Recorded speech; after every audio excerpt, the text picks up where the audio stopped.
Welcome everyone to the Portland Charter Commission public hearing on police accountability. This is the second public hearing on this issue. And so just a couple things first. First, I'd like to welcome everyone for being here. Appreciate you coming out. We have Charter Commissioners up on the dais right now. I'm going to go ahead and have them introduce themselves really quickly before we begin. If you've not been in this building before, restrooms are right outside and to the left. And then how the meeting will work is that we will start this presentation with Joanne Hardesty, who's one of our Charter Commissioners, who's been chairing the Police Accountability Committee. And then we will go directly into public testimony.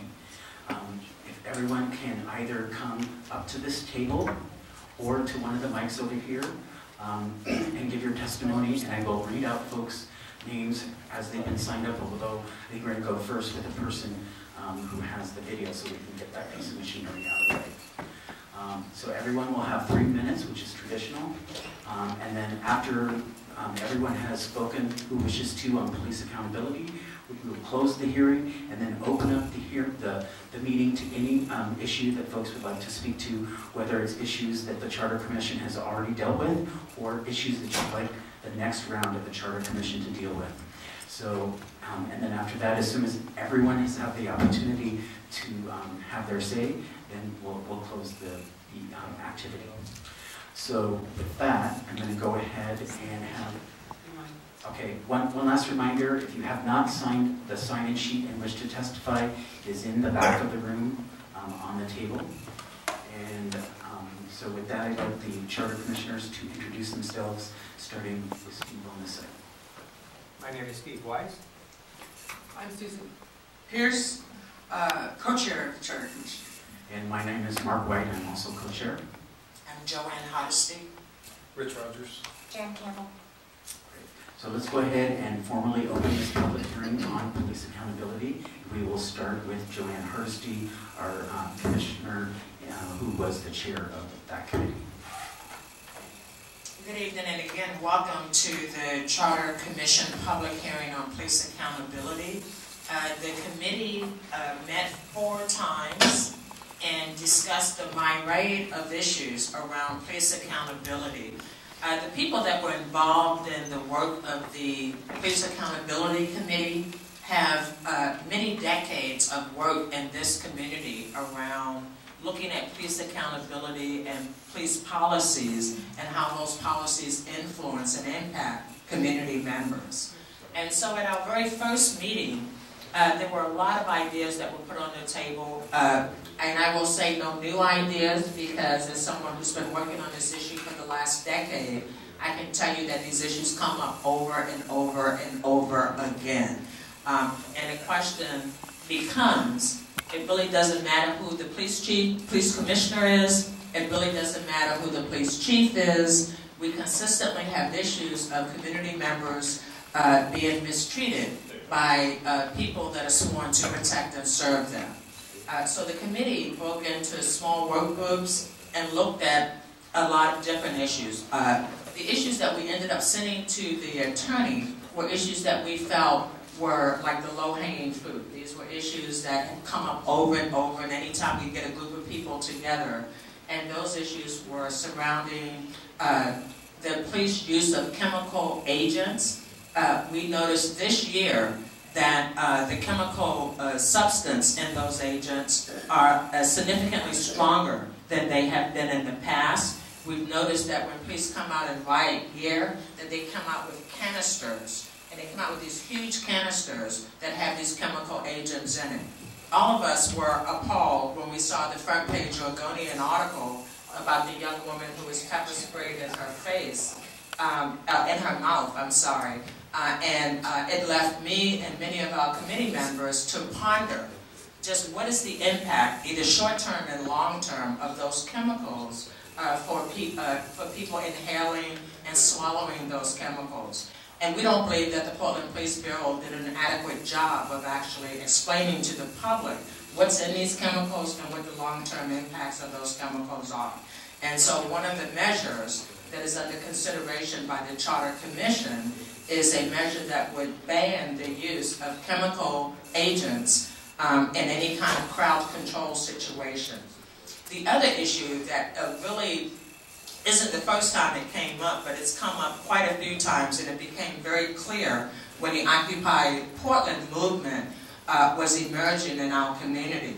And it's the issue of using animals to try to move people or push people during crowd control situations. And like we experienced with Occupy Portland, if you're in the front of a crowd of thousands of people, and there are police on horses that are telling you to back up, you can only back up as far as the person behind you and the person behind them and the person behind them. So using animals that weigh tons to actually push people is an inappropriate use of the animal, and is certainly an inappropriate use of force by our law enforcement agencies on community members who are using their right to peacefully protest and peacefully gather. And so there were many, many, many other issues that the Police Accountability Committee would have liked us to take on. There was another issue around putting into the charter the independent police review frame so that that organization could not disappear under a new set of political leadership.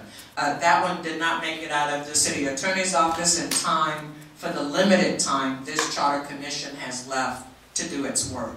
And so what we are proposing that the charter commissioners consider and send to the voters are two measures. One measure would ban the use of chemical sprays, the other one would ban the use of horses, and both would be banned for crowd control purposes. And that is what I hope you will provide testimony on tonight, as well as at the next Charter Commission meeting, which will be on the 27th of this month in the City Hall in the Rose Room. Thank you. And if there are other, but if you wanted to add something, that would be great. And I didn't see Megan's here tonight. If you wanted to add something, that would be great. Joanne, I just want to thank you for the work and the leadership you put into this, and also thank everybody from the community who's come out to testify. It's been an issue of community concern for decades, I would say. There's an opportunity with the citizen-appointed Charter Commission to take some things out to the ballot potentially if the votes are there, and appreciate everybody coming out tonight and offering their testimony. Thanks.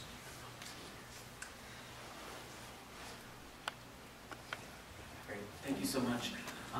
As we stated before, we're going to have the person with the video come first so we can get that piece of equipment out of the way, and then we'll go in order as signed in. If you came in a little bit late, sign-up sheet is in the back. And just a reminder to folks that this is a public hearing. Everyone will have 3 minutes, and everyone's opinion has value. I would like you to respect everyone's opinion. If you wish, you can borrow things from Occupy Portland. Yes? No? Okay. Thank you very much. And we'll go ahead and please state your name before you speak. So that's on the public record. And then you have 3 minutes, and it's, how do you pronounce the last name? LeBaire. It's Michael Louis LeBaire. Great. So, I've solicited video online of the use of this type of force. I received a lot of video, but not a lot of it had to do with the use of animals or chemicals. So I got down to 3, which show it pretty clearly, and I'll look that right up. these will fit within the 3-minute time frame. I'll make sure they do. Great. Thank you.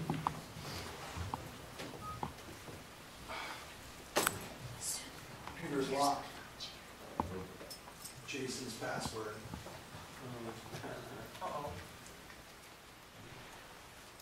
Yep, I can't do it with this computer. Can you hard boot it?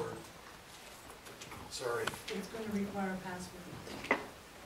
And Jason, I believe, is gone home. So I'll set it up on my computer and, Jason's still in the building? Yeah. I don't have it in my phone. Hold on. I'm sorry. That's okay. We'll go on to the next person. Close the laptop. Please. Thank you.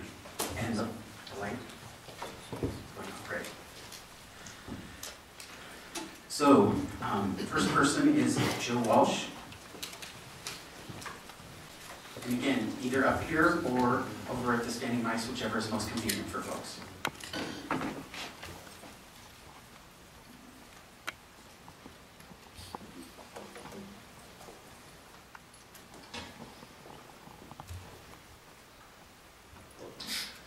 My name is Joe Walsh, and tonight I'm representing Individuals for Justice and the Oregonian Progressive Party. I testified once before concerning this issue. It started the night of the eviction, and you may see that on video. My hope is that you see the misuse of the horses. That's my big issue. I'm not an animals active person. I'm more involved in anti-war movements. But I was there that night with the eviction. And the thought occurred to me, why would human beings risk animals to do something that the animal doesn't want to do? The animal and the horses in this instance do not want to hurt people. They are gorgeous horses, but they were forced into the crowd. And if you have the right video, you'll see one of the horses' head was slapped or hit. You can see it move. I couldn't figure out why we do that. This was a peaceful crowd. The very core of Occupy is nonviolence. The very core. And yet we had these horses who went to hundreds of people. They could have been hurt. The people could have been hurt. This is Portland. It rains every other day, which means it's very slippery on the sidewalks and in the street. Now you add the other element of hundreds of people getting really nervous about these horses because the horses are really tall. And they weigh somewhere around 1,200 pounds. If those horses fell on one of those people that night, we could have had a manslaughter problem on our hands. So I'm asking you to think about, you have this great opportunity in this commission with 15 votes to send it to the people outside of City Hall. The citizens of Portland would decide. How great is that? And you, being part of this wonderful commission, would stand tall and say, I did that. I protected those horses and the human beings that may come into contact with them. It is a fantastic opportunity that we all, anybody involved in this, and I give Joanne all the credit in the world for our subcommittee, but I also give you all the credit for listening to this. There's other things going on. But this is something we can do. And it's so easy to do it. With the spraying, any human being that has a soul would stop it. Without a doubt. I know there's going to be somebody on the commission or somebody in Portland or somebody going to testify. We need that element of a weapon because if we don't have it, we have to go up. I know someone's going to say that, and they're wrong. You had more police there than you needed by a factor of 5. You needed police, surely. But you didn't need everybody in every city around the area. We are not violent people. And we all should be involved in this Occupy in some level. So my hope is you'll stand tall. My hope is that you will not allow the city council to kill this issue. Because it's not going to die. It's already out. It's not going to die. We will fight this tooth and nail until we get it and we can smile. And I really appreciate this commission. Thank you for your time, your effort. And even if we don't get the agreement that we want, don't stop pushing it. because I won't. I'll be at City Hall every month and say, set the horses free. Let them go into, and that's the other part of this. We have to make sure that if we do this, we have a really good response to retiring the horses. Don't do it halfway, because they will sell those horses to the highest bidder like every other city is doing. Because my understanding, it costs $500,000 a year in our budget. Now let me ask you this. You are laying off human beings. You could retire these horses, send them to a ranch, let them live their lives the way horses are supposed to. What choice would you make of laying off somebody who has kids and is going to go into poverty, or stand tall and say, look what I did. I set these horses free. Thank you. Thank you, Mr. Walsh. So before we go to the next person, we're going to go in order, but we're going to do the person who had the video because I think that's set up. I have a question. Okay. Are you in a time limit? Somebody watching that? We're going to try and do 3 minutes. Unlike the city council chambers, there's no little dial for us to see for the time limit. So we're just trying to do our best with it. We're going to probably have a little bit of leeway because there's probably 12.5 folks who are going to speak, and we have the room for 2 hours. So I'd like to make sure that everyone has the opportunity to speak, but please try and respect the 3-minute time limit as much as you can. And while this is being set up, I'd like to just very quickly let folks know who aren't aware of the process of the Charter Commission. There's 20 members of the Charter Commission. With an affirmative vote of 15 members of the Charter Commission, we can send things directly to the voters. If there's less than 15 Charter Commissioners voting affirmative, and it's between 11 and 14 votes, it goes directly to City Council, who would then make the decision on the issue. So, okay, go ahead. And if you could reintroduce yourself, please. I'm Michael Luce-LeBaire, and I solicited video online to show to the commission, and I pared it down to just 3 that clearly show use of horses and chemical weapons.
Are enforcing the don't sit down law.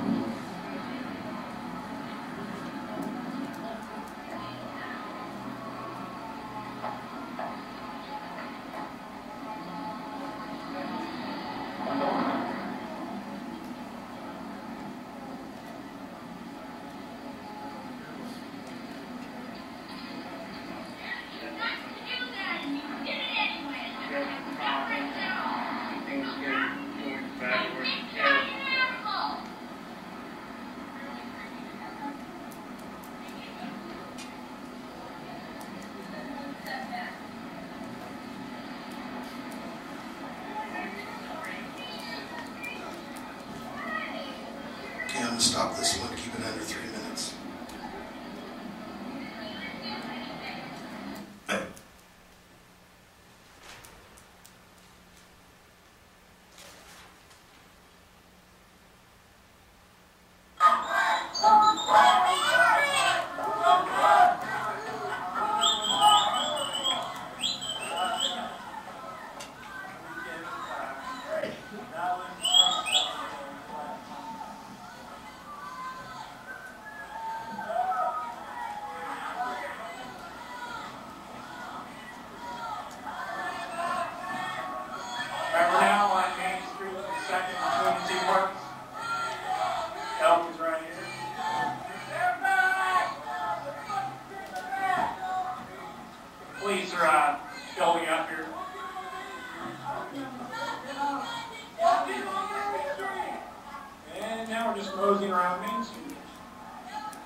just put that right on the sidewalk.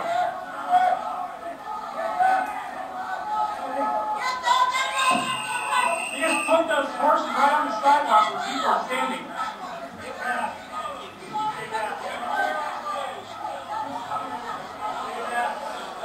Okay, only 3 minutes is up. Oh, that girl just got hit right in the head. No.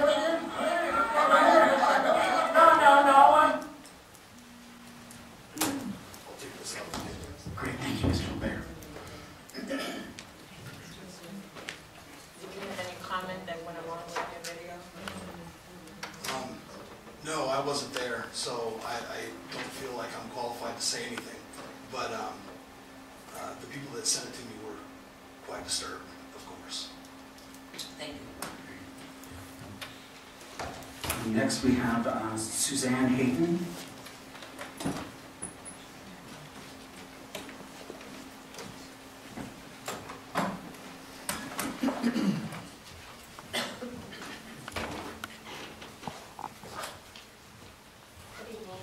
Commissioners. I'm Suzanne Hayden. I'm the Executive Director of the Citizens Crime Commission, and thank you for this opportunity. I'm here this evening to express our position against the proposals by the Police Accountability Committee. As I mentioned in my testimony before you on February 13th, the way I understand your mission is to examine the city charter and make informed, reasoned, and fully vetted recommendations to the city of Portland residents on changes to our charter. And the charter is like our city's constitution, as I believe Ms. Hardesty pointed out in the hearing on February 13th. The charter's constitution should lay out a broad tenet under which the city should operate. And we feel that the current proposals by the Police Accountability Subcommittee are inappropriate to add to the charter.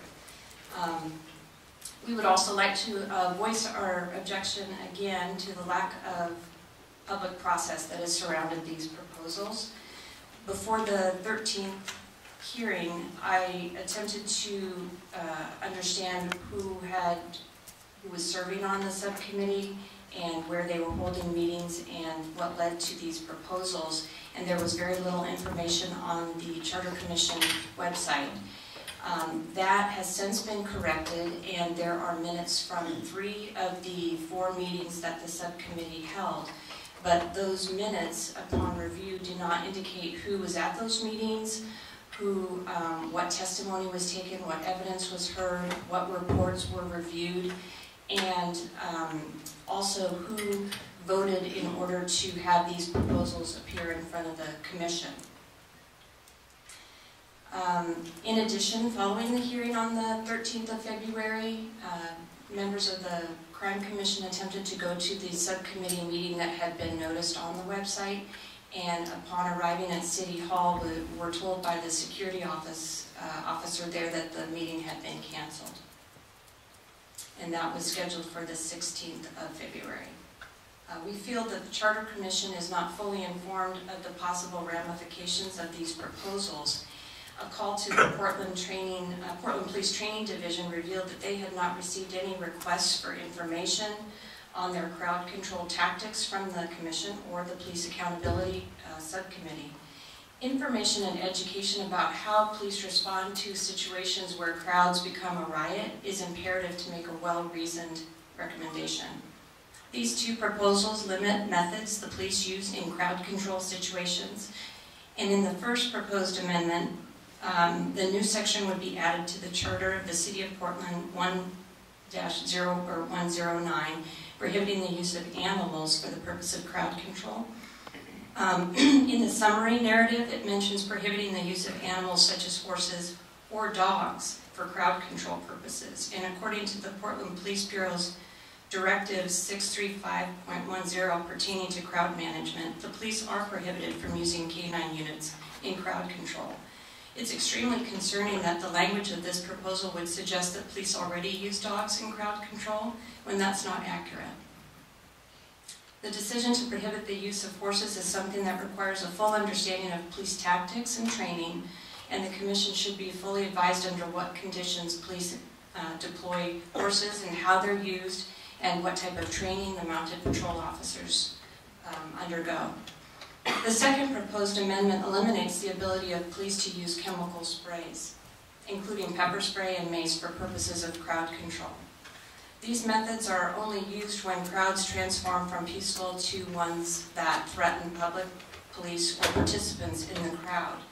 The targeted use of mace or pepper spray allows police to try and manage a crowd by removing individuals who may be threatening physical violence. Without the ability to use these targeted methods, the police will be left in the position of using other methods that increase the potential for injuries to both police and citizens. This type of restriction should not be undertaken without a full understanding of why and how police use these methods of crowd control to maintain public safety. We believe the Charter Review Commission is a powerful and important role for citizens to engage in and to influence the conduct of city government. The proposals recommended by the Charter Commission should be the result of extensive public process, thoughtful deliberation, with a goal to improve the functioning of our city. Referring a vote to citizens to prohibit police from using tear gas or mace or horses in crowd control diminishes the Charter Commission's credibility and the sanctity of our charter. So thank you very much for this opportunity. Before you leave, excuse me, any questions from commissioners? Steve? Yes. Ms. Hayden, you said that the police are currently not using dogs for crowd control. That's according to their directive. Can you tell us how that decision was made? Is this an internal decision by the Portland Police Bureau? It's an executive order, and it's called a police directive in how they operate. It's on the city website. All of their directives regarding what tactics they can use are a public record, and it's signed by the chief of police at that time, who was Chief Potter. And if the police changed their policy, would they change their policy in the same way through an executive directive? I'm not sure about that. That would be a reason to have expert testimony to provide you with the information you need to know. And is it your impression that if it were put in the city charter that dogs could not be used, that only another amendment to the city charter reversing that could change that? That's my understanding, but I don't know. That's why you need So expert testimony. it would be a matter of who one had more trust in, the Portland Police Bureau or the city charter. Obviously, that's not a question that you're asking for me. It sounds like you're presenting a position that you have, so thank you very much. Ms. Hayden, I have a question. Would you mind, I appreciate your testimony, would you mind restating the section of your testimony related to the conditions under which pepper spray is used for crowd control? It's called the Portland Police Bureau Executive Order Directive Number 635.10, and it pertains to crowd management and crowd control. You use specific language that, if I heard it correctly, reflects your belief that pepper spray is only used when a crowd becomes unmanageable. Are you aware of any instances where pepper spray has been used when a crowd isn't unmanageable? I am not providing testimony regarding any personal experience I have. I'm just reflecting what's in the public record and why there's a need for expert testimony to provide you with information about police tactics. And that could be from the police, it could be from other sources, research that's been done. My understanding is invitations have been issued to the chief of police to testify, and the members of the... And the union president and the training officers, they can come anytime. Well, I put a call into the training division and they had not received any recall, or they had not received any request as of the time that I talked to them, and that was the captain of the A training. copy of the email that I saw went directly to the chief's office. So it could be Presumably the difference in time. chief could provide the appropriate person to offer testimony in the charter commission. That was my comment. I did talk with, who's the information officer in affairs? I spoke with him, I left a phone message and emailed him, and he forwarded my email to the chief and to one other officer, and I had invited them to email me or telephone me, and I did not hear from them. I certainly, I thought I saw maybe a badge in the back there, and this is the city attorney who's standing. Sure, the mayor asked me to be here to answer questions. Suzanne, thank you. And I may be able to help you with the rules concerning pepper and tasers and other. Well, my question was less about the rules than people are offering their experiences. And I wondered if someone wanted to make the statement that pepper spray has only been used when crowds have become unruly. My direct experience runs counter to that. So that was something I wanted to explore further. Okay, so I failed to ask Mr. Walsh, or rather the commissioners, if they had questions of Mr. Walsh. So before we go any further, I'd like to see if any commissioners have questions of Mr. Walsh before we go on to the next person. I don't have a question. I appreciate you discussing. Great. So let's go on to the next person, Dave Williams.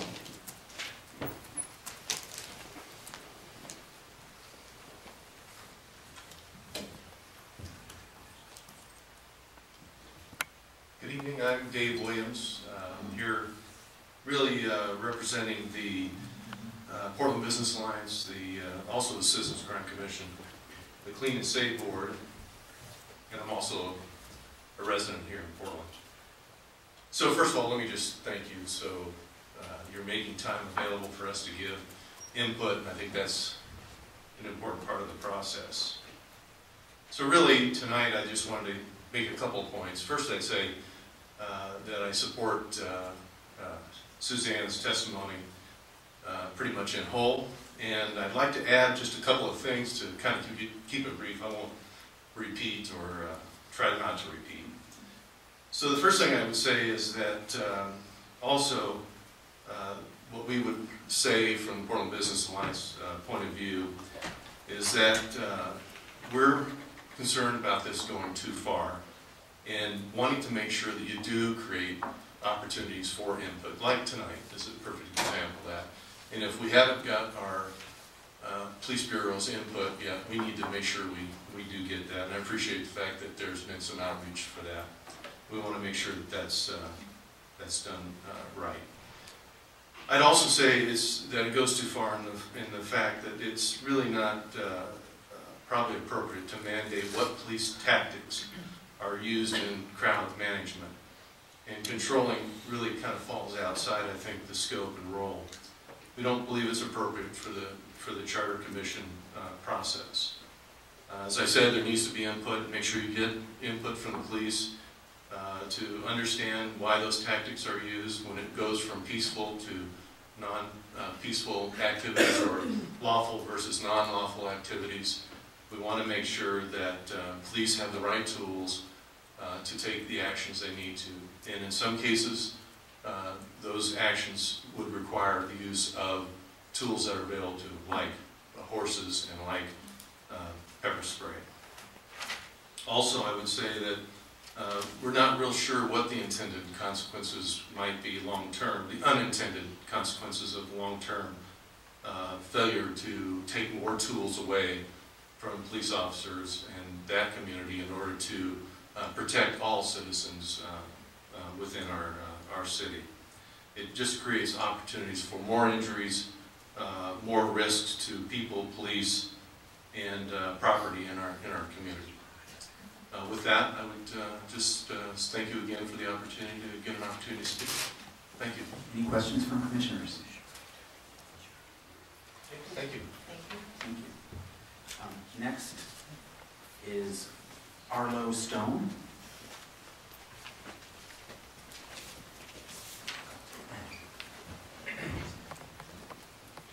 Well, thank you for having this hearing and letting the citizens who are affected by these proposed amendments have a voice in the process too. I'm here as a member of Occupy Portland who has been at the effect of the procedures that have been used with both the animals and the pepper spray since the inception of Occupy Portland. And it is my experience, based on what I have seen, that not allowing horses specifically for crowd control would be helpful for the community and for the police force. My experience with being at nonviolent events is that the horses under the pretense of being used for crowd control, are actually being used primarily to smash into protesters who the police decide are in the street for some arbitrary amount of time, and when they have grown fed up with us, specifically in the street, that is when they give the command for the horses to swing around, and they swing their rears around, and they all coordinated, as you saw on the video, and knock us down, knock us apart. They don't really know what they're doing because they're swinging horses. So having seen both that and also bearing witness on multiple occasions, January 25th and 17 and 13, police use their horses to block any sort of video camera monitoring of police behavior. And so they use the horse as a tool to deny the people at the effect of their behavior any sort of accountability for what's actually happening with the people that they are, as you saw in the video, punching on the sidewalk, knocking down who are standing on the sidewalk, who are clearly not in the street, haven't been in the street, and they use the horses to march in, separate them from the group, and then prevent us from filming them being hurt and injured. And so it was argued 2 testimonies ago, I believe, that broad guidelines need to be in place for officers so they can choose the tactic that's most effective. And what I have seen is that when broad guidelines are in place, officers use those broad guidelines in the tremendous leeway that they're afforded to proactively use crowd control measures for something far beyond crowd control. And I personally have seen the horses rear up. I've seen them visibly fighting what they're being told to do. So I'm watching an animal that's very large, balanced in its mind, being told to smash, but it doesn't want to smash, and rearing up and trying and resisting. And, you know, this, instead of just police officers who do have an active brain and a conscience left, I think, and have some discretion, these are horses who nobody knows what they're going to do in a situation where there's 10,000 people on 3rd and Main Street defending the park. I've never seen 10,000 people before. I certainly doubt those horses have either. And so you're putting animals in situations that they have no familiar experience with, in peaceful situations where people aren't doing anything violent, and you're using them as weapons and vastly abusing the so-called reasoning for having the horses in the first place. And when capriciousness and the ability to use discretion is abused fundamentally over and over and over, then we need amendments to limit the scope of the behavior so that they can be used specifically to patrol around in groups of 2 and monitor the city and do what they're supposed to do instead of being misappropriated as weaponry. Also, I would like to talk about, for just one more moment, the pepper spray. Pepper spray is a chemical agent that is airborne. It's airborne. It travels in a stream with periphery spray.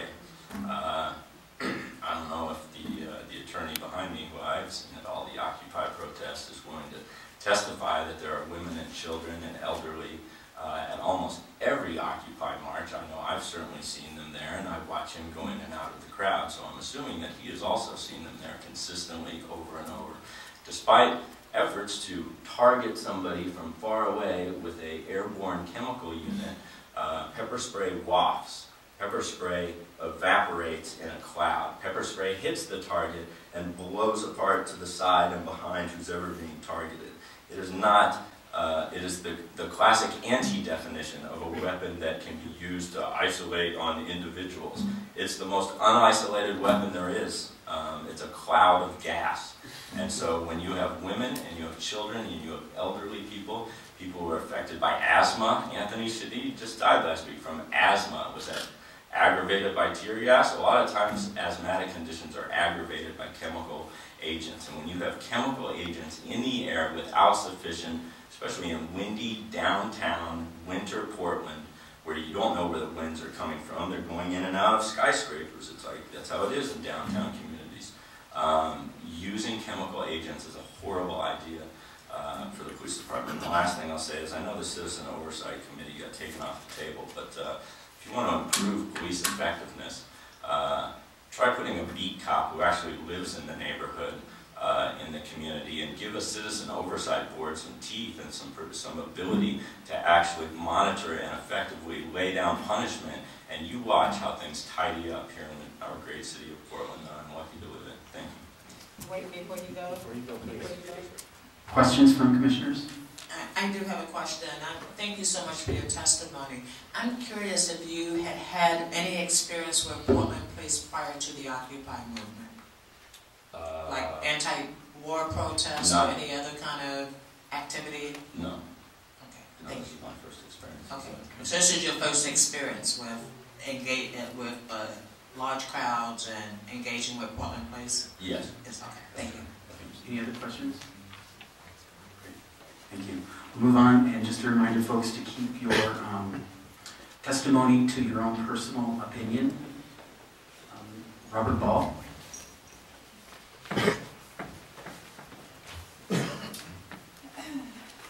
Thank you for commission members for having us here to testify. I don't know if you saw them down below, one more slot. I have a letter that I was asked to read for another person to testify, if I'd be allowed to do that after mine. Is it separate, or go sit down again, come back up? Let's see how long it takes. Okay. First of all, I was on the original charter commission that lasted nearly a year and a half, and one of our recommendations was passed, and that was the basis that formed the charter commission that all of you are now on, so I'm really proud of that work. Our commission assigned a subcommittee to each one of the proposals that were before us at the time, and the subcommittee spent months contacting any prospective stakeholders in each topic area and then asked for testimony so we could more fully understand the impacts of any recommendations and their unintended consequences. Testimony was gathered from a wide variety of people, including ordinary citizens, professionals in each field, elected officials, national experts, and various other organizations that would have relevant interest. And that takes time. Only after careful consideration did we come to recommendations. These recommendations that were then put into legal language, and we distributed that legal language to people that were opposed and for it, and to all the people that testified to properly vet that language so you didn't run into those unintended consequences. I have been personally attending the Police Accountability Subcommittee meetings of the Commission as an observer and an interested party. I am here today to testify in opposition to the proposed measures. First, the Police Accountability Subcommittee was very hurried in their approach to these recommendations. I might add that this was not due to their fault. I think that that's a separate issue, but it was not the fault of the subcommittee, as we all know here on the Commission, but it was hurried. The first meeting was well attended with over 20 participants. The final 3, there were only a handful of attendees at each meeting. A reasonably broad process was not conducted, and the result was there was no input on any of these measures from the Portland Police Bureau, its training division, members of the Mounted Patrol, a true cross-section of ordinary citizens, experts in the field of crowd control, animal advocates, the city attorney's office, or the city council. The subcommittee members also acknowledged the language was vague and might be hard to enforce. One example of this was that if animals were barred from the use of crowd control situations, the horses could be deployed by the Portland Police Bureau under the auspices of protecting property. So the new charter language might be a futile exercise regardless. Even if the subcommittee members recognize the ambiguity of the language, I believe it would be imprudent for the full commission and harmful to send this language to the voters of the city of Portland.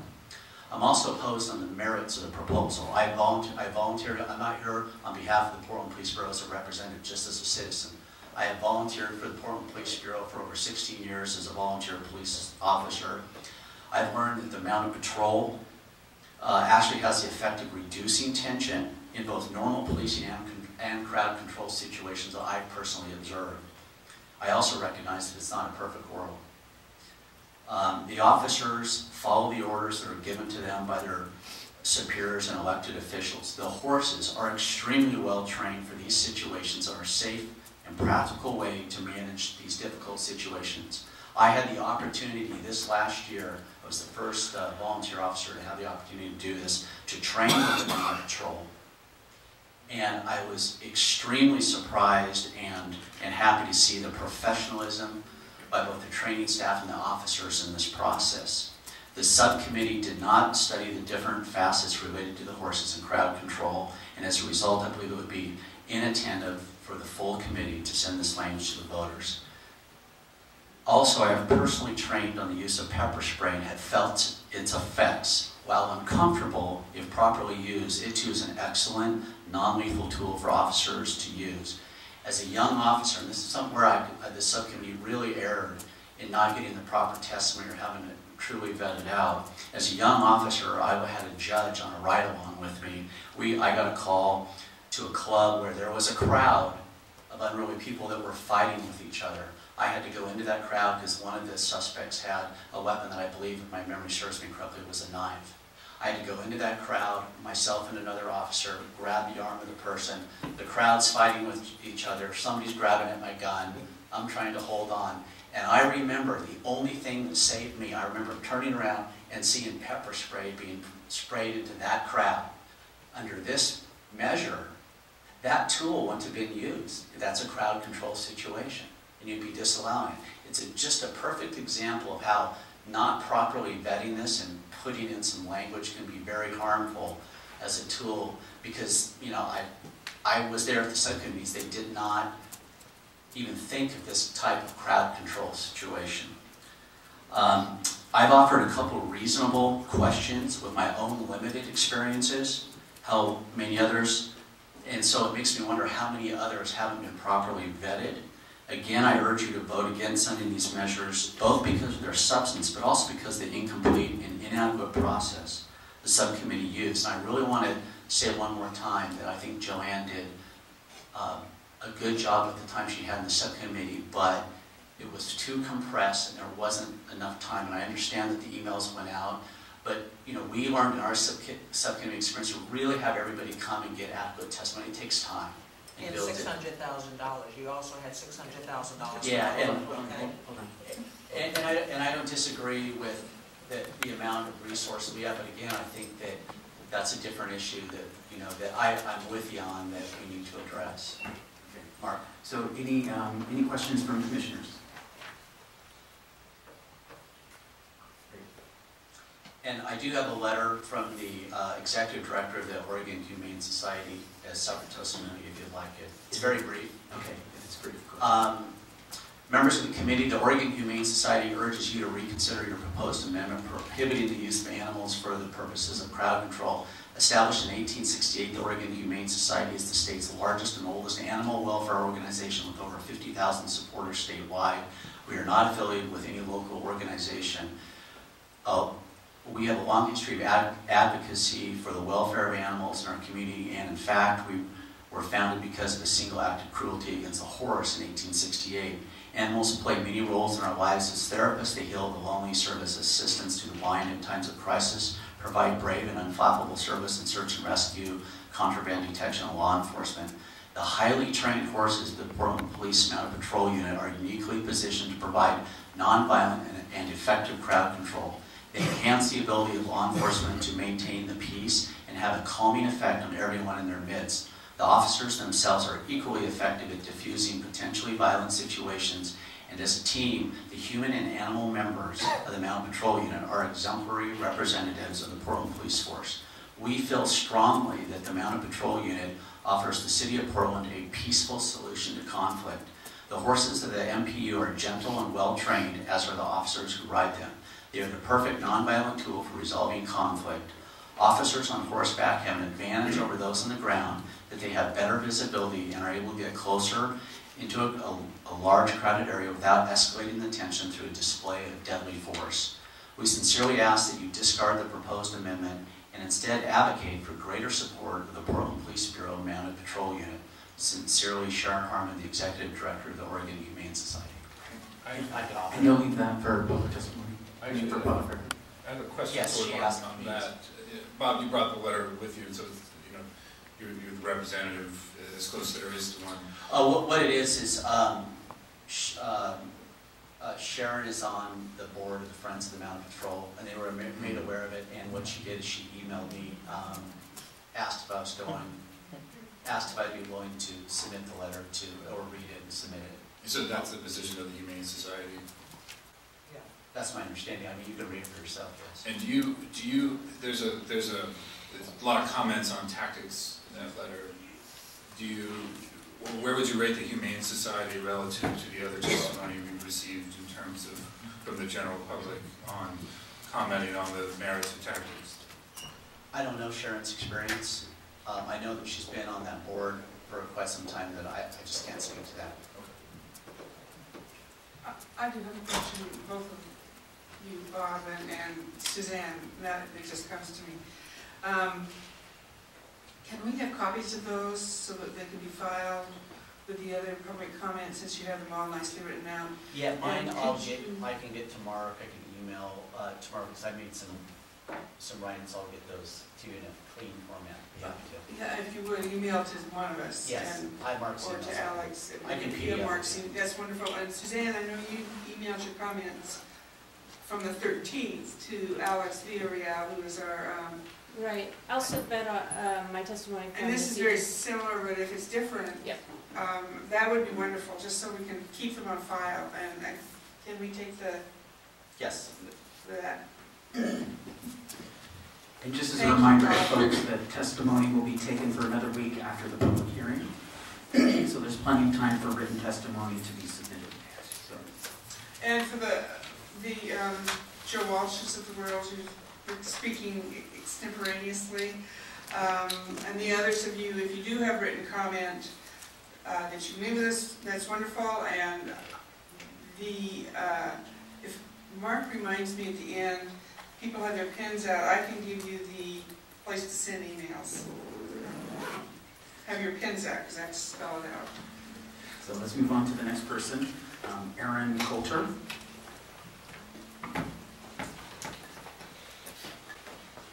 If you could please remember to state your name for the record. Hello, my name is Aaron Coulter. I'm a resident of Southeast Portland. I just wanted to give full testimonies for what I've seen, the way horses are used. The gentleman that first spoke brought up the night of the Occupy eviction. I happened to be standing on the steps of the Justice Center, so I had a very good view of the police using horses to charge into a crowd of thousands of people. Obviously that was ineffective, and anyone who was there saw that very quickly the people around the horses and the horses themselves were potentially in danger, and eventually the horses were withdrawn, and in fact the crowd managed to push the police force back almost an entire city block. So I would say, at least for that particular occasion, the horse-mounted troops were ineffective.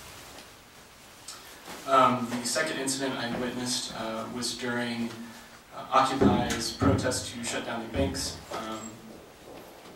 While I understand that horses could be used to control a crowd, what I witnessed on that day instead were horses, obviously very large animals, being put on the sidewalk, and because they took up so much space, people who were otherwise protesting peacefully and lawfully were pushed then into the street, which of course caused a variety of problems both for protesters and police. The third event that I witnessed was just a few weeks ago in my neighborhood in Southeast Portland. There were two or three apparently violent agitators who were attempting to destroy property in the area. Although they were not arrested, police immediately swarmed into the crowd with horses and arrested people for what I could see no reason.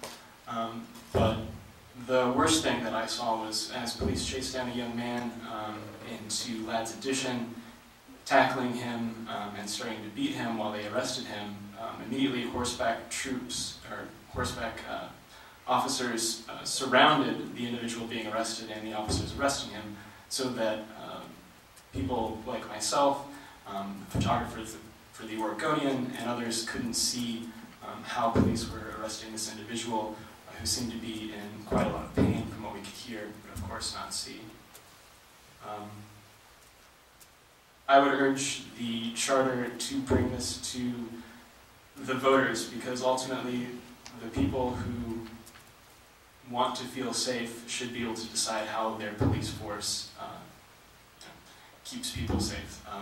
I understand that there should be more expert testimony, and I thank people from the Portland Business Alliance and the Citizens Crime Commission for bringing up those topics. But again, the reason I would like to see this presented to the voters is because we're the people that live in the city. We should be able to decide what police use to keep us safe. Thank you. Any questions from commissioners?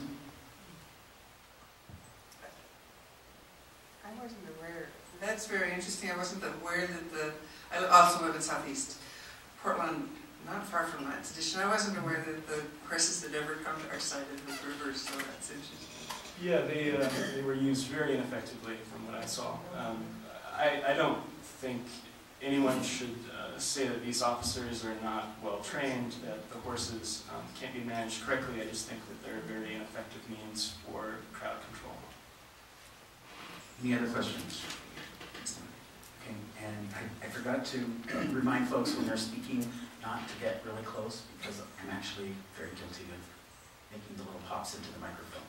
So just remember to be just a little bit further away from the microphones. That's actually to remind myself, probably more than anyone else. Okay, next person is Donna Berlia. Did I get that right? Okay. Did you change your mind to speak? No. Oh, I'm sorry. I'm sorry. She's just so trained that she signed in. Thank you. Next person is Sean Kellier. Kellier. Great, thank you. Hello, my name is Sean Kellier. I'm a student at Cleveland High School, and as you can say, I'm a political activist. Yay! Yay! And I'd like to thank the committee up here. I know Joan kind of well, I guess you can consider us friends. Love her. Anyways, I want to ask a rhetorical question real quick for stating pepper spray and use of crowd control. Why is it that in a war zone, this is stated from the Geneva Act, that in a war zone, chemical warfare is banned, such as mustard gas, pepper spray, mace, tear gas, but yet you can use it on innocent, peaceful, protesting civilians? So just answer that to yourself real quick.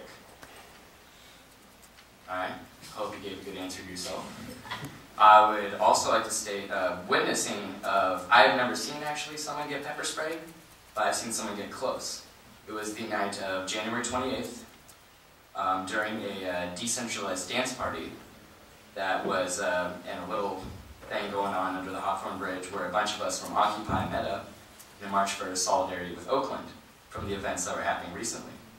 And it was later into the march, after we got kicked off the Hawthorne Bridge with too many riot cops, way too many, more than us. We were trying to get on the Burnside Bridge, and there was the chief of the police right there. And my friend Troy, yes, he was a little aggravating, not gonna lie there, but he was being very peaceful, and a cop pulled out pepper spray, put it right in his face. And that's when I backed up. I was pretty scared. I mean, come on now, I'm 15. So it kind of scared me. And because, like Arlo said, pepper spray, you know, tear gas, it's a cloud, it accumulates. You know, if that would have gotten to my eyes, I had no water on me, nothing, that would have hurt pretty bad. And it is my understanding that also those chemical agents have long-term effects on your eyes if you do not get it out properly, which is also very hard to do. You have to have a special solution. It's also on the fact of the horses. I was there the night of January 25, or we named J25, march in solidarity with Tahrir Square in Cairo, Egypt, a year ago, when innocent civilians were gunned down and such. And we were at the old park, just being peaceful as usual, and the horses came, and I saw one of the horses knock down a woman. And that just kind of frightened me in effect, because horses are a peaceful creature. I'm going to state back into very old third grade biology, which discusses the food chain and how horses are herbivores. They eat grass and such, very peaceful creatures, not carnivores. And if you're going to put them in a situation where there is aggression and violence, that can make the horses unsteady and also put them in significant danger, because I want you to answer this for yourself too. How would you feel if somebody just stuck a nice horse in your face when you were marching peacefully? You wouldn't be very happy.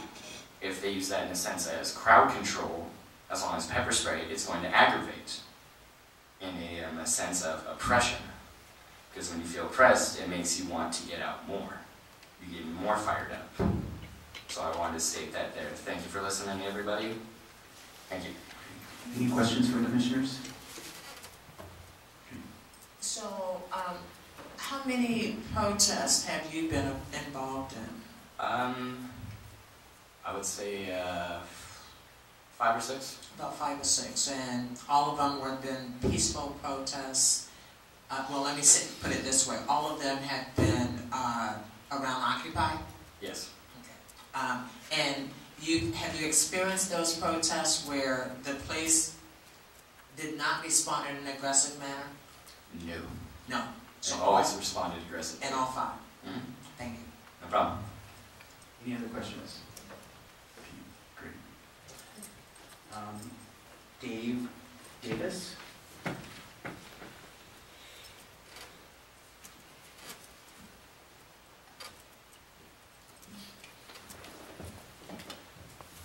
Thank you for the opportunity to talk to you. I'm Dave Davis. I'm president of the Pearl District Neighborhood Association. And on the 9th of this month, in our monthly meeting, we voted to support the Mounted Patrol. They're situated in our neighborhood. We watched them train, we watched them act, we watched them at the Occupy Jameson Park. And it was very peaceful in our eyes, and it was actually a very calm evening. They were in control. Parks closed at 1. At 3:15, they finally arrested people, gave them another couple hours to disperse. But the bottom line is, as president of the Neighborhood Association, we voted to support the mounted police. That's my testimony. Great, thank you so much. Questions from commissioners?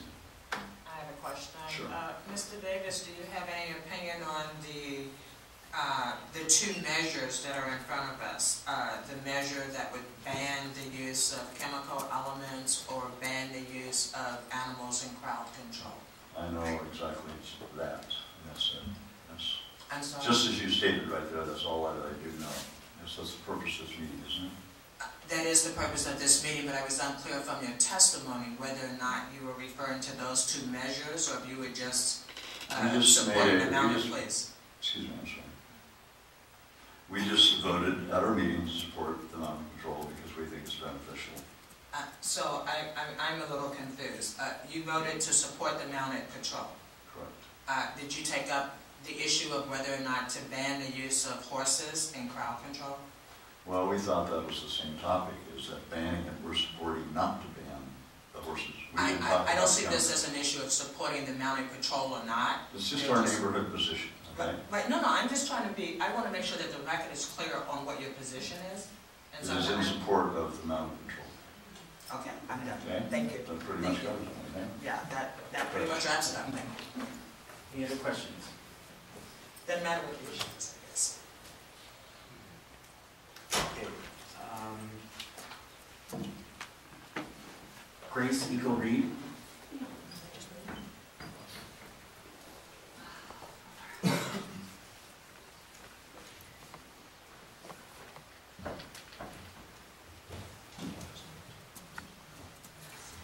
Well, my name is Grace Greg Medicine Eagle Reed.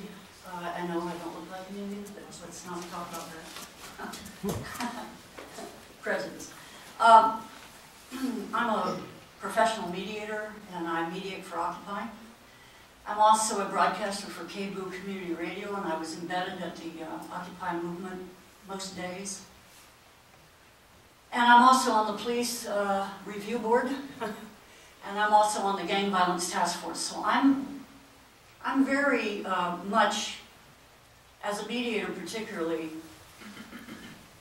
right there where I see all sides. And just to be fair to the police, whom I love, by the way. And I want you guys to be there if an asshole comes running at me. I have actually been part of the training, because we have to do that when you're on the police review board. And I have seen how the police are trained.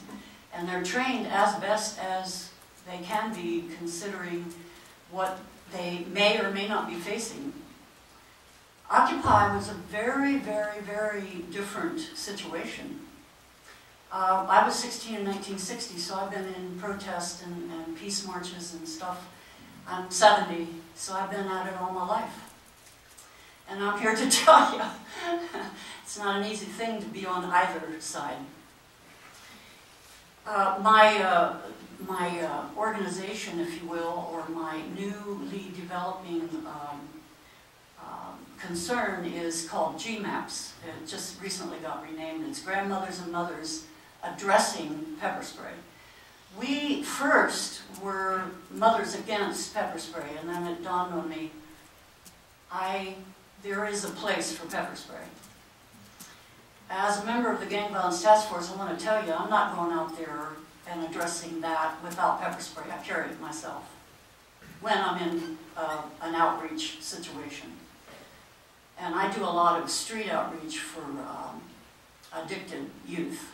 And I'm a mentor with PAIR and outside in a lot of these places. And I work with street youth who are homeless and addicted and sometimes violent. And I think for me, what I would, and I really appreciate you guys and what you're doing, and Rachel, you're just, I love you so much, what you do. And I appreciate what you're doing. But, and so I'm really grateful to be able to come here and talk about this. But I think what I'd like to see is, and I see one of the answers to this situation is community policing. We need more cops that are in the neighborhoods that we get to know. And I think that would just, it's already been slightly addressed, but I think that's one of the answers to this business of going in to crowds, because if the community cops would have been there, and with Occupy, for instance, mothers, fathers, homeless, I didn't see the heart of Occupy is nonviolent, and it's public coming out because they're so pissed off at the system and the way the system is. People have a right to come out, and it's our right as United States citizens to come out and protest injustice. And I'm in restorative justice and social justice issues. That's what I do. I'm well published. My last book got published by Oxford, England, so I'm well published. And this is an issue. So when Occupy, the heart of Occupy, was out there protesting and on the sidewalks, and I was on the front line with Elizabeth, who was the gal that got pepper sprayed in her mouth. I was on the front line when that happened. And I saw that with my own eyes. And she had her hands down. Now, Elizabeth's got a mouth on her. And she was yelling and screaming and saying all kinds of ridiculous things. But that's okay. She had her hands down and she was on the sidewalk. In fact, that got photographed. And about a row back, a police person, a cop, just pulled his pepper spray out and got her right in the mouth.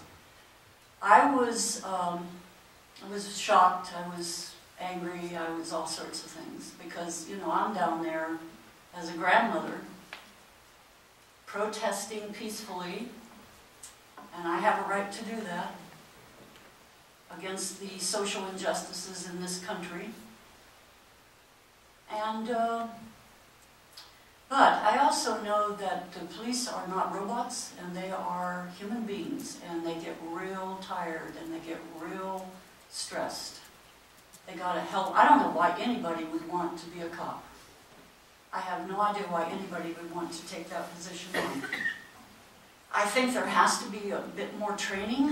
I think I recommend that the police do more training, and I recommend there be community policing, and I think that's coming up on the city council. I think that's the new thrust into,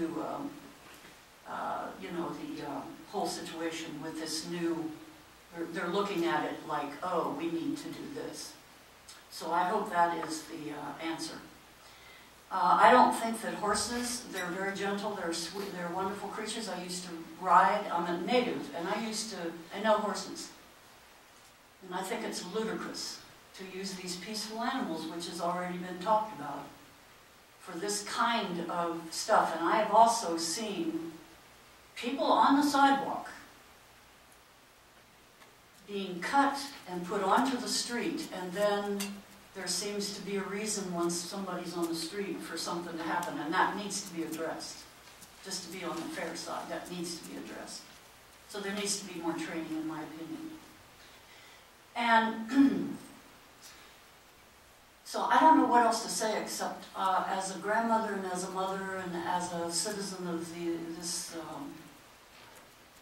this city, and I'm also on the Portland Downtown Neighborhood Association, and I'm totally opposed to a lot of the situations that come up there because, in fact, they're incredibly uninformed. So I'm sorry to say I don't appreciate some of the, I'm on the board myself, and I don't appreciate the misinformation. And the other thing we've got to be very, very careful of in this city is this incredible gross polarization, because that scares me more than anything. It's the peaceful protesters, but within the peaceful protesters, there's these militant factors and these really bad news guys and gals, mostly guys, and they will come out and they infiltrate. They're militant, and they come in and they infiltrate the peaceful occupiers. And that was a big, horrible issue. That was a big issue that I witnessed over and over and over while I was broadcasting for KBOO down there, and being a part of that. And so when they come out and they're very militant and they're creating, in fact, all the problems, then the police did have to come and respond.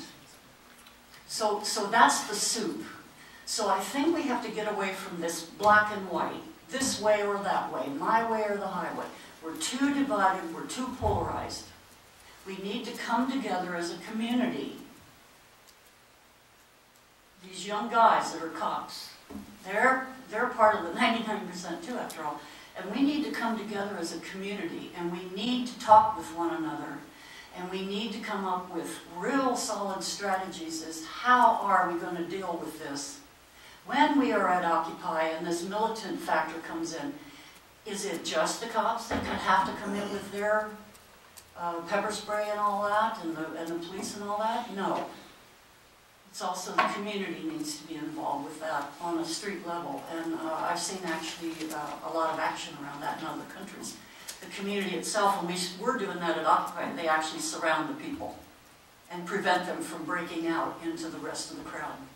Until, in fact, the cops can get there and arrest them.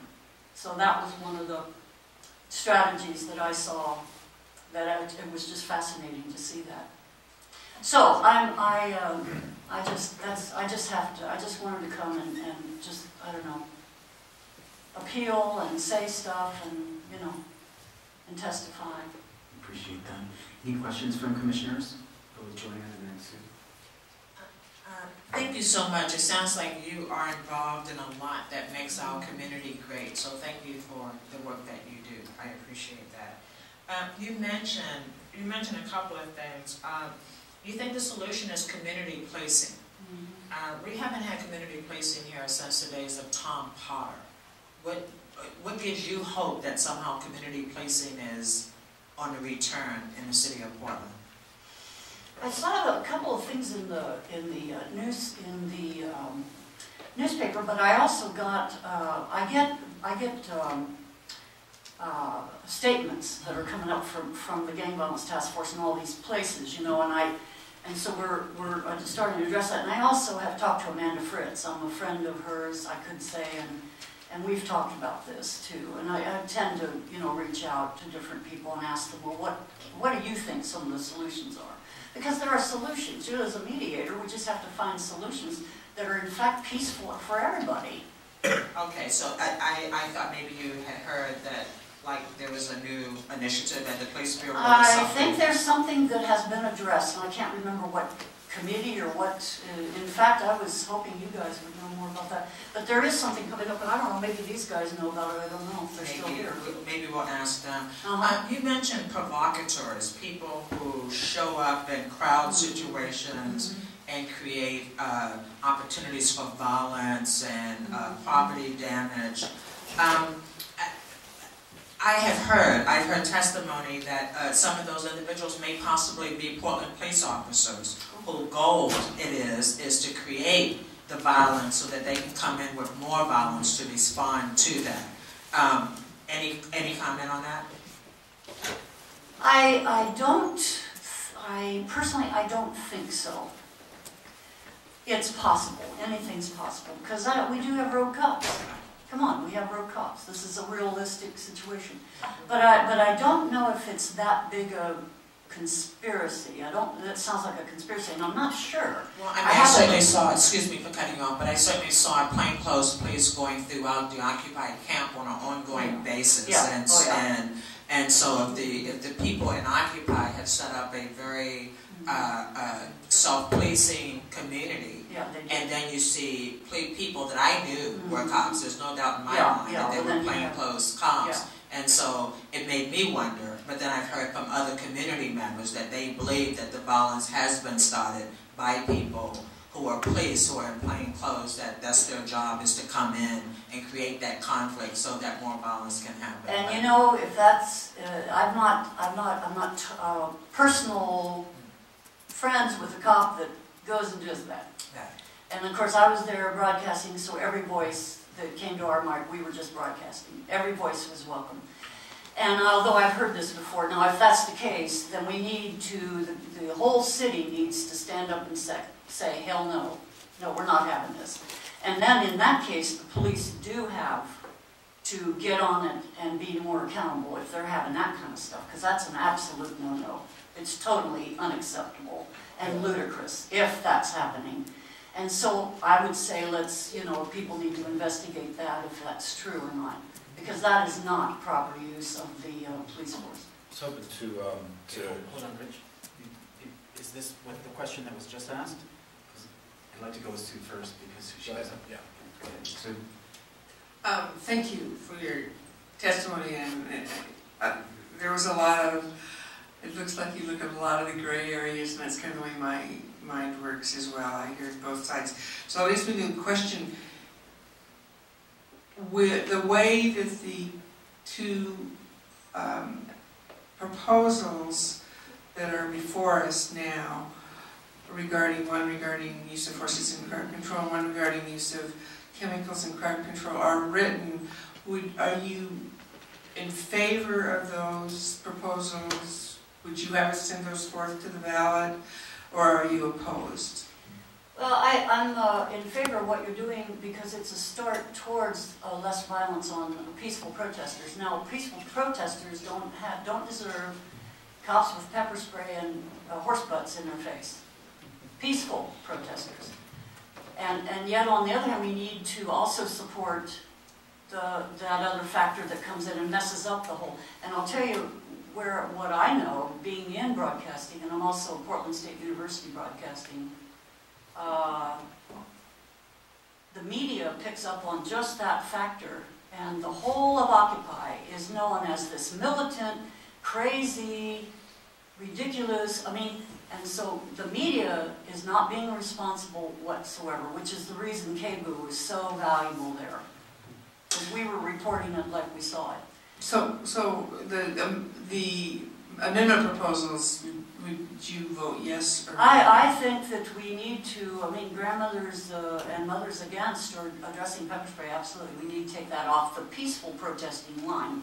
And we have too many cops that come out for this. What we have, I looked, all these police are out there, and then you've got all these other police on the other side of the street in total riot gear on a Portland State University, which is my alumni, peaceful march, where Elizabeth got pepper sprayed. And I'm looking at all these riot gear guys, and I'm going, they're nobody in that crowd had a gun or a knife or pepper spray or anything. It was Portland State University. I mean, I knew that group, and that's why I joined that, because I was on the line with my buggy here. And I couldn't believe it. It's like, that's a lot of paychecks. I mean, they talk about too much money paid to the police for the overtime and everything. Well, eliminate some of your guys and maybe have them serve coffee over there on the corner or something. You know, come on. What I see here is there's just too much charge on all the issues. Everybody needs to ratchet down, come together in a huge community circle and just talk this out. Any interest in doing that?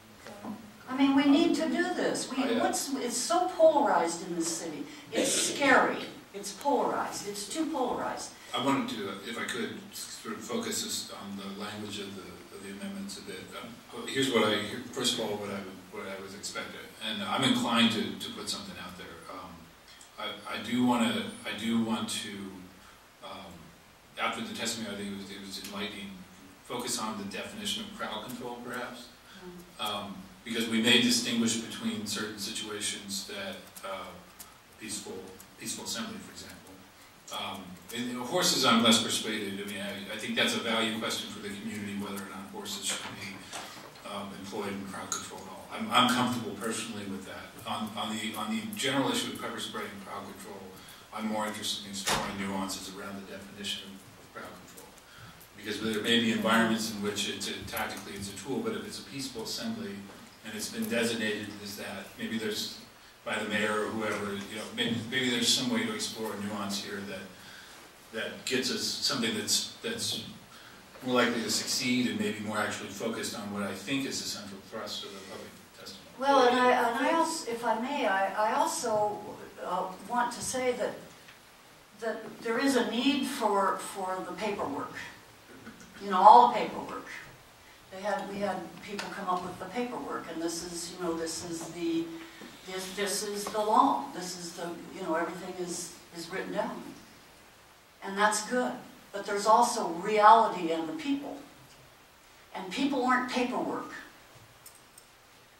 People don't show up with paperwork. Bring the paperwork to the people. And let's redefine all that. You lost me on paperwork. Well, the ordinances. The ordinances and all of that. There's too much emphasis on too much of that. Because everything is cut and dry with all of that. And we need it, but we also need to bring the people into it. And it's just, again, we cannot polarize to the level that we're polarized. And I know, anyway. Great, yeah. I appreciate your testimony. Any other questions? I actually was going to save this for later, maybe you would prefer to do that, but I have the very same question regarding the definition of crowd control. I know we have a representative from the Attorney's Office, David Borberell. And so my question, and we may want to save it for the end because I think our purpose here tonight is to listen to people who are testifying. But my question would be, is there a legal definition of crowd? What's a crowd? I asked that question once. There's a lot to talk about there, and I'm happy to participate with you. Great. And I am, again, because I'm a member of the Gang Violence Task Force and I do street outreach, and I have had kids in my face with a weapon, and it's very scary. And so I have a button that will call the police just like that. And so I want them there when that happens. So there is a place for the pepper spray and maybe the horses. I'm totally against that, but there is a place. And these guys, these young guys that are trained, listen, when they're at the police review board, and I'm not allowed to say too much about that, but I want to tell you, people aren't easy. If they do come up and they've proven to be wrong about something, they definitely get some action. So I do want to say that just to be on the fair side, because we don't want to think in terms of every cop in this city is against the people. Again, we need the community, we need community policing and the community coming together with the police. We need to be one great big human family working at what we work at. The cops are trained to do what cops do. And when people think that they're not supposed to do that, then we're wrong. And if we need to address the fact that they need to be retrained, or we need a definition of crowd control, or we need all of that is what needs to be tweaked. And we need to be fair and just on all sides, and we can do that. We must do that. Because when summer comes and Occupy comes out, I actually think it's going to be more punitive. I really do. And it scares me. It scares me. It scares me because there's so many people polarized.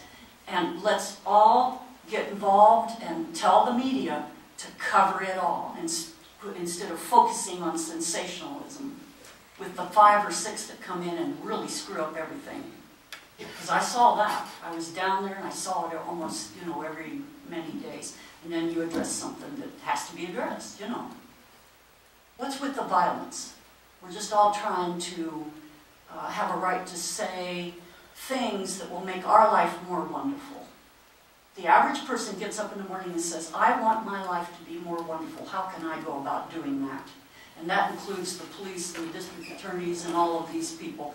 And it includes us. And we all have the same purpose.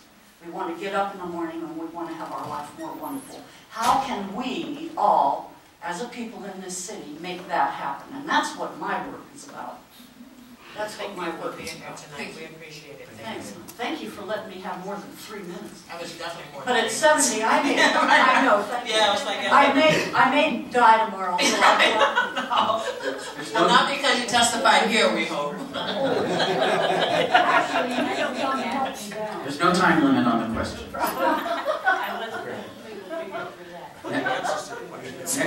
Let's have some sanity for Next person is Teresa Roberts. We have 6 more folks. I was just told that there was no pen in the back at the end, so I will ask for anyone who wants to speak on the issue who didn't sign up when we're done with the list. So if you didn't sign up, there'll still be an opportunity. Ms. Hi, my Roberts. name is Teresa Roberts. I too am a mother and a grandmother. And I do not feel comfortable going to a lot of the protests because of what I've seen happen on live stream. I've watched on live stream, and I'm very frightened to go out and exercise my legal right to protest. I find it very disingenuous of the gentleman who was sitting right here to testify about pepper spray used in his early career when he was younger. That is not the pepper spray that is in use today. That is 1/10 as strong. If the police, so that is, I'm very disappointed at the paid testimony that I'm hearing both at our last meeting and at this meeting. And I noticed that they've left. This Suzanne with the Citizen Crime Commission.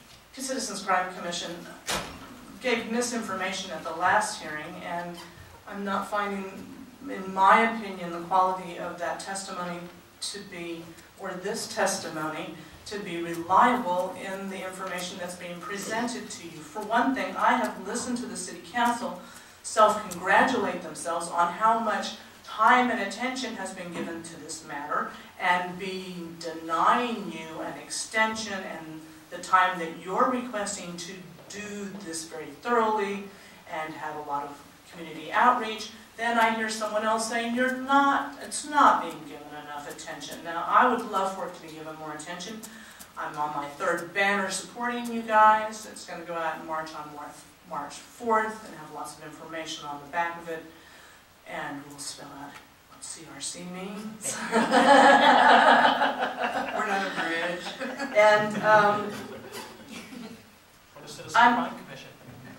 the pepper spray that's in use now is 10 times as strong as what has been used early in his career in a crowd control situation in a nightclub, which, I don't understand how that relates to me out legally expressing my opinions peacefully, but I also know that the police are considering going to something that is, again, 5 times stronger.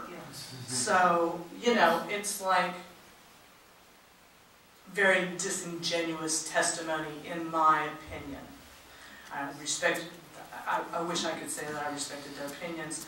I'm also finding it very uncomfortable that we have police in crowd control situations that are brought in from outside of our community, who are not displaying badge and name, who are not legally required to do so due to legal conflicts with our agreements with the forces that are loaning them to us. We do not really have full oversight of these people that are being brought in. It's an unfortunate situation all the way around, and I really don't want you to miss this window of opportunity to accomplish something that needs to happen. So either an extension, or it needs to go ahead and be pushed through like it is. I don't think we need a lot of expert testimony that is fallacious, and we certainly don't need anything more than our common sense to be able to see that this is not a good situation. I have forced myself to overcome my fear and go to some marches, primarily permitted ones, but I have also, my primary interest in gardening, and Occupy is heavily involved in gardening, urban homesteading, bringing food to the community. The media shows up for that kind of event, sits in their car for 20 minutes, and when they see we're not going to get arrested, refuses to cover us. It is not so easy to find these meetings. They're not in the Portland White Calendar. It is not difficult to find out who your members are. It is not difficult to find out what has been happening at these meetings. It is not difficult to go online and find out the information that I heard testified was not available at the last meeting. And I do hear that that testimony got cleaned up a little bit for this hearing, but I just feel like the people who are paid to monitor and the police monitoring themselves has clearly not worked out well for us. They're clearly not taking the federal investigation seriously, because this is how they behave on camera during a federal investigation. So if the citizens cannot have oversight, who can we trust? Thank you. I appreciate you so much. I appreciate everybody who came out for free to testify tonight. Questions from commissioners? Thank you. Next is Glenn Silverdorf.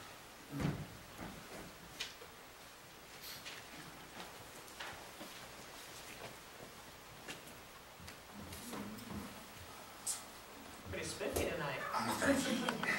Good evening again, Charter Review Commission. My name is Glenn Silversdorf, and I've been part of the Police Accountability Subcommittee since December. And I'm here tonight to show my support for the 2 amendments that had overwhelming majority endorsement from the subcommittee. I agree we didn't have much time, but invitations for testimony went out to the applicable agencies, and intelligent decisions, I feel, were made. From my opinion, the police seem to be extremely well trained for potential riot situations. I honestly believe that if that terrible scenario ever did happen in Portland, the Portland Police Bureau would be able to handle it. Unfortunately, those aren't the scenarios they're being forced with, but those tactics are still being used, even against peaceful protesters and homeless people. There are other options. De-escalation should be the key to handling these situations, and new non-riot situational crowd control training should be implemented. Personally, the moment those chemical canisters are seen, I get tense. I can feel the animosity growing in the crowd against the SWAT teams. Simply the threat of chemical weapons being used against non-violent people riles them up. It's counterproductive. Secondly, the horses. I said it last time I spoke. The first time I saw the horses come out, I was actually calmed a bit until I saw how they were being used.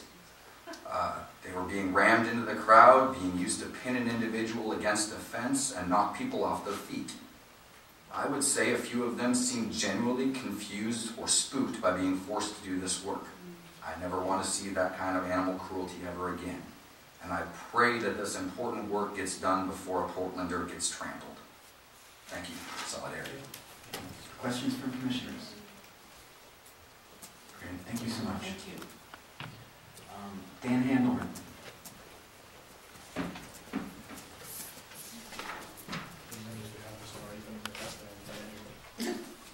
I have my collection actually. Question I got one. enough. I've got enough copies to make it into a bag.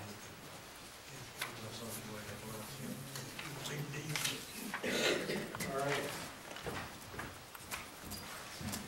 Good evening, Charter Commissioners. My name is Dan Handelman. I'm with the group Portland Cop Watch, and what I've just passed out to you is the suggestion that we brought forth first, language around police oversight body that you've heard some testimony about already. I think that my overall message to everybody in this room, including you commissioners, is that you heard the Charter Commission say you need more time. You heard almost everybody testifying in favor of these changes, that we need more time. And if you look at tomorrow's Portland Mercury, there's a whole column about how you need more time to do your work. And it quotes both me and Ms. Hardesty quite extensively about how there's more work to be done on these issues. So I think you need more time. And I hope that you take that, and I hope that the City Council will give it to you. I also, as part of my show and tell, brought a document that I shared with the Commission early on, so some of you who have joined the Commission since then might not have seen it, but this is a page from the 2007 Charter Commission report that lists the outstanding issues for Council consideration that they put in there, include Office of Independent Police Review and City Charter. Now, the language we propose is not to use the language, the words IPR, but it is the idea of putting the oversight body into the charter. So we waited 5 years. You had another Charter Commission. Now I'm being told to wait another 10 years to another Charter Commission. Don't want to wait. Okay? I'm done waiting. We want this to happen now. In terms of the two items that are actually on your agenda, I testified at your last public hearing, and I'll testify again that our group doesn't really have a position on the actual language going into the charter or not, but I will repeat what I said before, which is that we do not support the use of pepper spray to use indiscriminately against crowds. That is not appropriate use of that weapon. It is a weapon, not a tool. I'm tired of being told that weapons are tools. They're not used to open paint cans. They're used to hurt people. It's also, we are opposed to the use of police horses for anything. I'm quite amazed that the person from the Humane Society would call police use of horses humane. Overall, just walking them around on pavement is my understanding that that's not what horses are supposed to do. They should be walking around on real grass and real ground and not on pavement. So then you put them in a position of enforcing the sit-lie ordinance and enforcing crowd control, and they get spooked, and they hurt people, they step on people's toes. I've been pushed up against the wall by a police horse. It's intimidating. It does not calm things down. You've heard this from other people. The pepper spray, the horses, the police presence, the riot gear, they escalate the situations instead of de-escalating them. I think that one day, if a protest of business people wanting more corporate rights were attacked by corporate police, that we'd hear different testimony from the Citizens Crime Commission and the PPA. I'm not wishing it upon them. I also want to point out that the anniversary of Tahrir Square in Egypt, they used horses and camels and ran through the crowds and beat people. Okay, so when I saw that they were using horses against people in solidarity with Egypt, I said, wow, they really want to recreate this atmosphere that's going on in Egypt and the Middle East. So I just also want to add that there's a hearing next Wednesday about the use of the Joint Terrorism Task Force, and we've talked a lot about the possibilities of undercover cops and so forth in crowd control situations. It's possible that these activists are being spied on by the Joint Terrorism Task Force and by its Portland local affiliate, which is the Criminal Intelligence Unit of the Portland Police Bureau. And the only way we used to know the oversight of that was that the Citizen Review Board that we have, the Independent Police Review, was ordered to review those files along with the Portland Police Bureau every 2 months and every 2 years. And then after the judge's order that made that happen went away, we don't think that the IPR is involved in that anymore. So of course, what I'm getting to is that police use of crowd control, police community policing, all the issues you're hearing about that aren't necessarily about these two issues on your table would all be addressed if we can make sure that the police review board, police oversight body is embedded in the charter. So I really would like to re-emphasize that you should bring that forward, and maybe the city attorney might tell you where the language is on that. Thank you very much. Okay. You know, just to sort of be real about what's coming up over the next week or so, 2 weeks before we wrap up, I think we'll be lucky to get 15 people here anyway, charter commission members. I hope we do, but I think we'll be lucky if we do. And we need 15 yes votes to send anything directly to the voters. What I'll do, and I'm interested in doing, my take on this language, my understanding of this language is it's very stable. It's been around for a long time. If there's a sense among the members that an amendment to what's on the table would make sense, I'm happy to have that conversation. I respect your work, but I don't know what that conversation is going to look like or what's going to be possible. I mean, if there's some mechanism, given the time available to us, to put this on a more formal platform, whether it's in front of council or out to the voters, I'm personally in support of that. But I haven't talked with anybody else on the commission, and I'm not sure. But I appreciate the work you've done and the long-standing request to have this embedded in the charter. Excuse me, sir. Oh, I didn't have my hand raised. I just said thank you to Dan first. I think, Dan, the first thing I want to do is to apologize to you for not getting to your proposal in time to get it done. As things stand now, we are essentially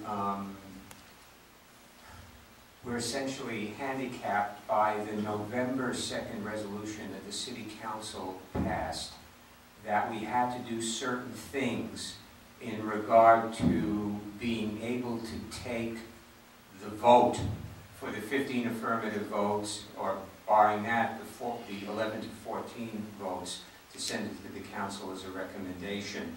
That resolution essentially mandated a certain number of hearings on any amendment we came up with, and we couldn't work on this quickly enough to get, and also couldn't parse the March 3rd deadline that the City Council decided in December of 2011 that essentially limited the amount of time that we had. And it's been very clear to us that we could not get a major extension. Many of us on the council wanted to be able to go to the end of this fiscal year, which would have been June 30th. But the City Council apparently does not want us to do that. As to the possible alternatives that we may have that Rich was referring to, I actually can see only one alternative in regard to your police accountability proposal, and that is that the Charter Commission actually defy the November 2nd resolution and vote on this anyway. That may carry penalties. They could be both legal and non-legal, but that form of what may be civil disobedience is an alternative. Any other questions from commissioners? No, I just want to say I'm glad that's on the record. Thank you, Dan. Thank you, Dan. Next person is Loran Kellier. I should remember from Sean. Hi, my name is Lauren Kellier. I am Sean Kellier's mom. I did not get involved with Occupy until recently when I got to watch a YouTube video of my son at a peaceful protest being punched 3 times in the face by a police officer.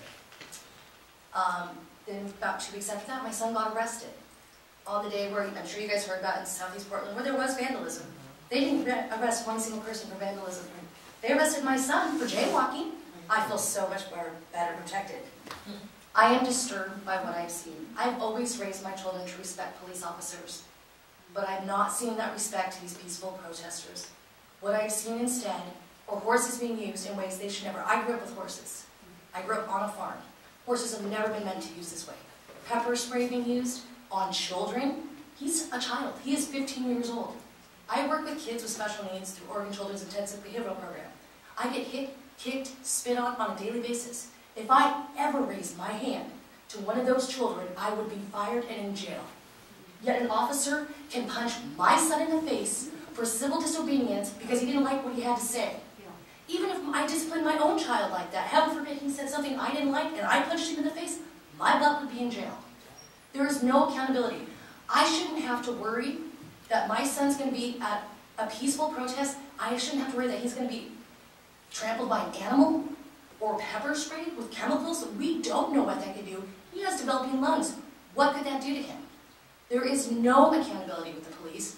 When he got arrested, I went right down to Southeast Portland because he had texted me. He found a way to get the cuffs around so he could text me because he knew I'd be worried. I went down there. I begged the police officers, hey, can you tell me where my son is? I heard he got arrested. They refused. I was called names. I was told I was an unfit mother. How dare I allow my child out? I knew where my son was. It was not past curfew. None of that. I was treated with so much disrespect, and it killed me because I always really trusted the police. And it killed me. It killed me to know everything I taught my children I feel is a lie. Do not go to police officers if you need help, because they will not help you. That is how I feel now. I feel so betrayed. We need to stop this. These animals should not be used like this. The pepper spray, give me a break. Are you kidding me? What is the use of that? You introduce the animals, the way they're using them are not to calm them. I've seen children with special needs work with animals, the horses especially, to calm them. That's great. But what I see are these horses being used to literally hurt people, hurdling them. That's not what they're meant for. It's just got to stop. And that's what I wanted to say. Questions? Joanna? Thank you so much. You must be so proud of that wonderful young man that you have. I am. Did you file a complaint with the Independent Police Review? Yes, we did. You did. Excellent. Thank you so much for doing that. Did you provide them with a copy of the YouTube video that you saw? That you saw? They said it was unsubmittable because it wasn't clear enough. Yeah, I like that. Thank you very much, because there are very few community members who actually go through the process of filing a complaint, right? Because most people assume the complaint will not be processed. So thank you for at least filing the complaint. I'm sorry that that happened to your son. I wish I had a picture of that, because I think that picture needs to go to the police chief, and the police chief needs to be held accountable for how his police officers act out in the street. And so thank you. Sue, did you have a question? I just had a comment, and I don't know if it's appropriate, but I'm going to say it anyway. Cleveland High School was my neighborhood school. I live right around the corner, and I just am so proud that one of those students is out and an activist and was coming before us. And you must be very proud of your son. Any other questions? Great. Thank you so much. Debbie Iona?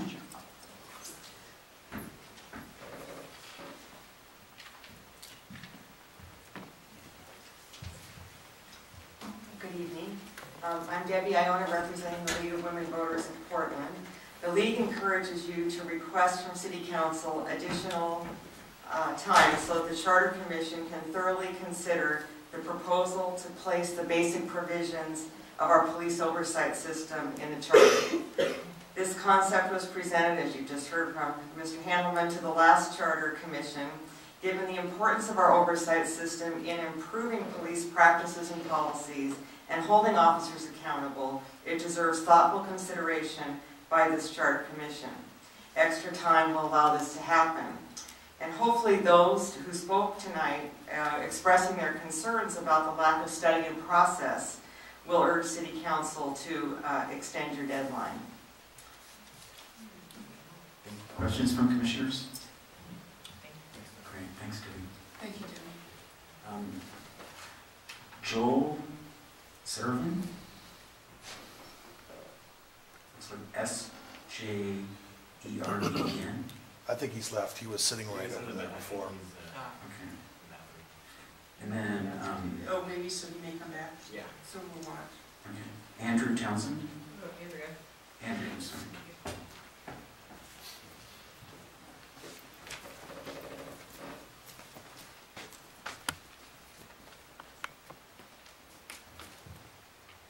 Hello, my name is Andrea Townsend. I'm a third-generation Portlander. I'm now 29 years old. I started out as a high school activist, working against the budget cuts, and started a student union at Franklin High School when I was 16 years old. That year, it was 2000, and I went to my first May Day protest. And that was the first time that I was really aware of police forces being used for crowd control. And I watched, it's hard to remember, but I remember seeing police forces dive into a crowd of peaceful protesters and then corral them towards the waterfront and start shooting rubber bullets at my friends and family and people that were marching in the streets to talk about social justice. And it was terrifying as a 16-year-old to see that happen.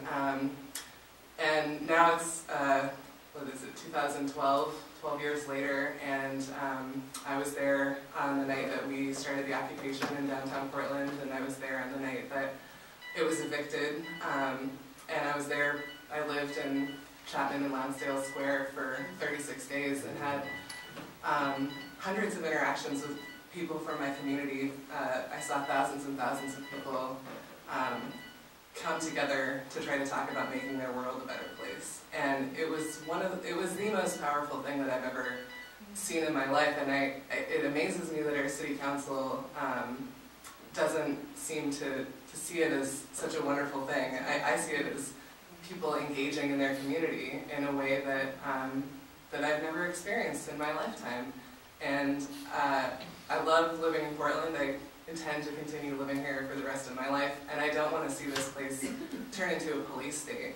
But the way that the Portland police behave towards people who are protesting and demonstrating to make a more just and more peaceful and better world doesn't make any sense to me. So I think that these proposals are a long time in coming, and I think it's great that this committee is, this commission is possibly going to refer this to the voters. I think it's a statement about the common sense of the populace and the citizenry, that we can figure out that these police sources are completely intimidating.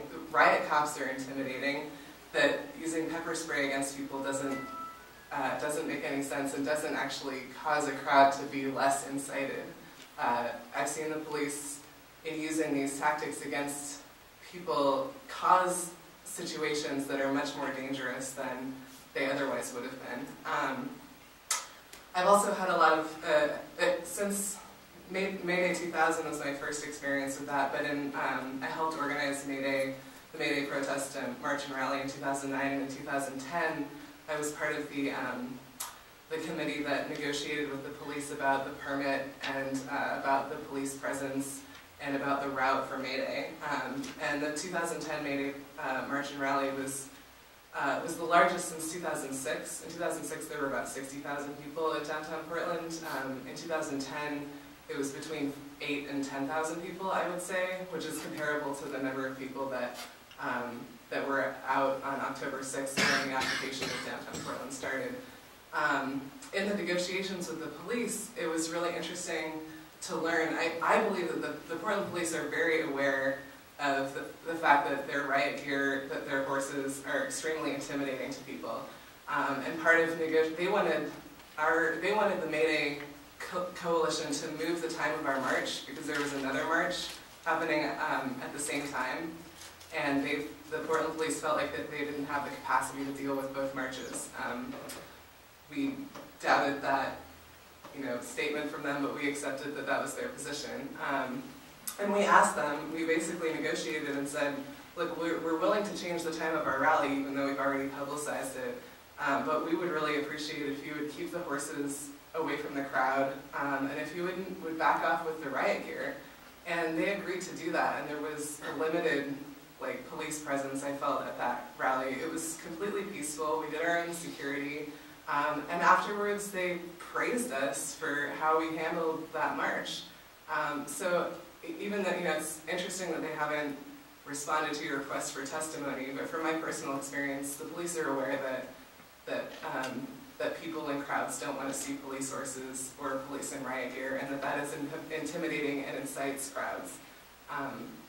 So, I think that we have enough information, just as, citizens who are engaged in their community, to know that these are common sense things that we can put into the charter.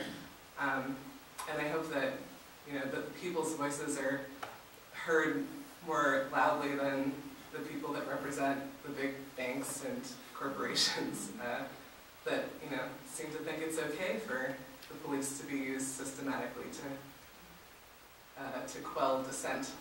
So, yeah, thanks. Questions from commissioners? Yeah, I have a question. Okay. Do you have, we came up earlier as sort of approaching nuanced language potentially around crowd control or defining what crowd control means.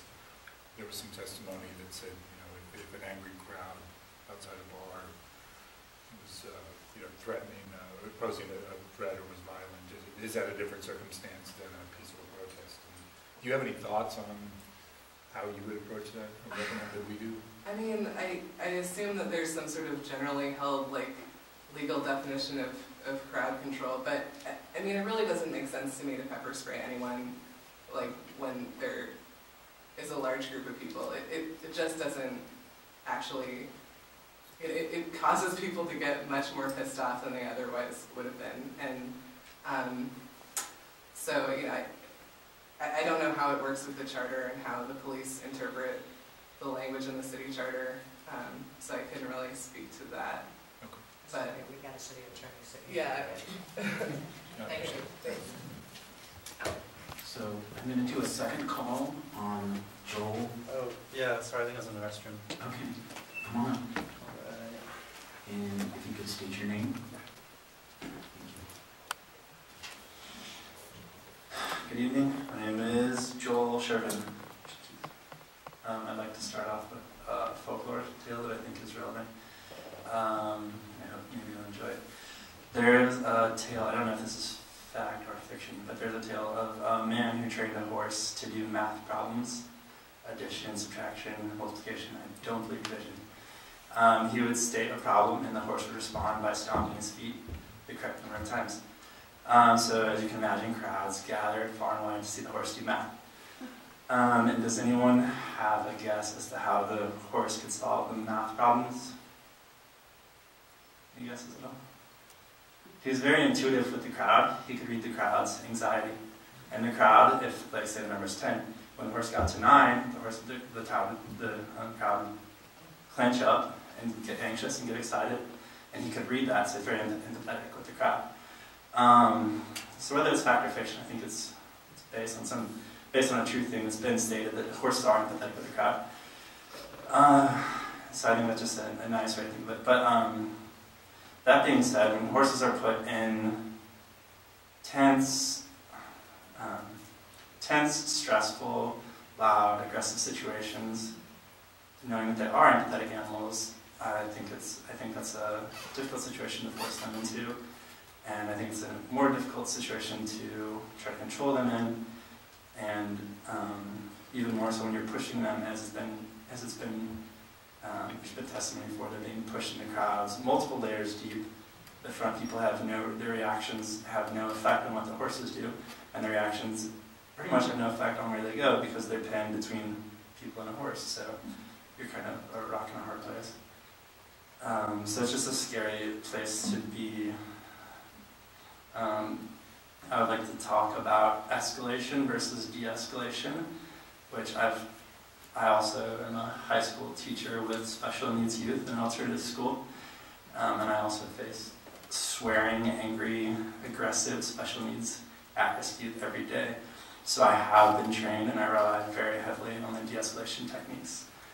These techniques I do not see, have pretty confidently can say I've never seen used by the police.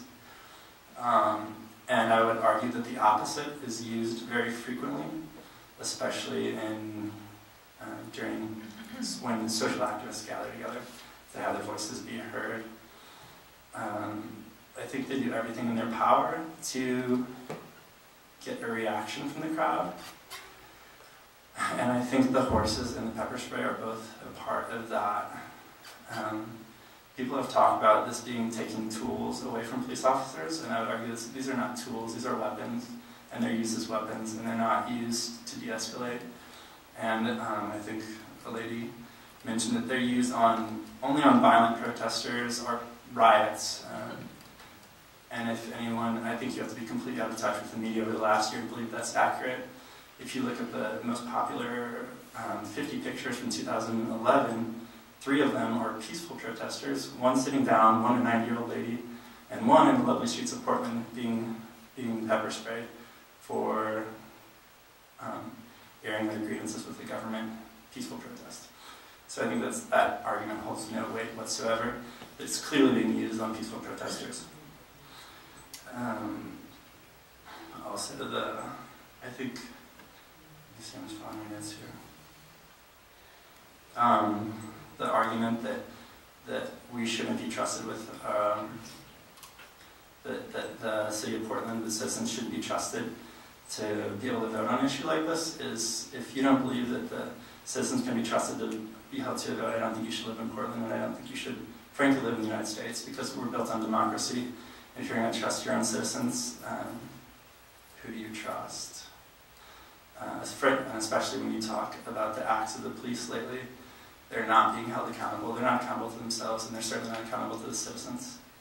So to not even let us have a voice in the matter, I think would be ridiculous. So I would urge a vote on both amendments being pushed. Also, I'd like to talk about the nature of pepper spray. I'm not sure if this is specific in Portland, but I've heard it's supposed to be used as an alternative to guns. I'm not sure if that's accurate, but I have seen studies that pepper spray was used 3,000% more than guns were used in the previous year. So it's clearly not being used as an alternative to guns. It's clearly being used much more frequently and much more with an itchy trigger finger than guns are. So it's not a tool to replace a gun. It's not being used that way. It's being used to escalate peaceful protesters. And then as far as the mounted officers and the horses, to go back to that, someone gave testimony that this is used to increase the visibility of the officer so they can view a crowd, which is true, but what they didn't state is by increasing the officer's visibility, you're significantly decreasing everyone else's visibility of what's happening behind that officer.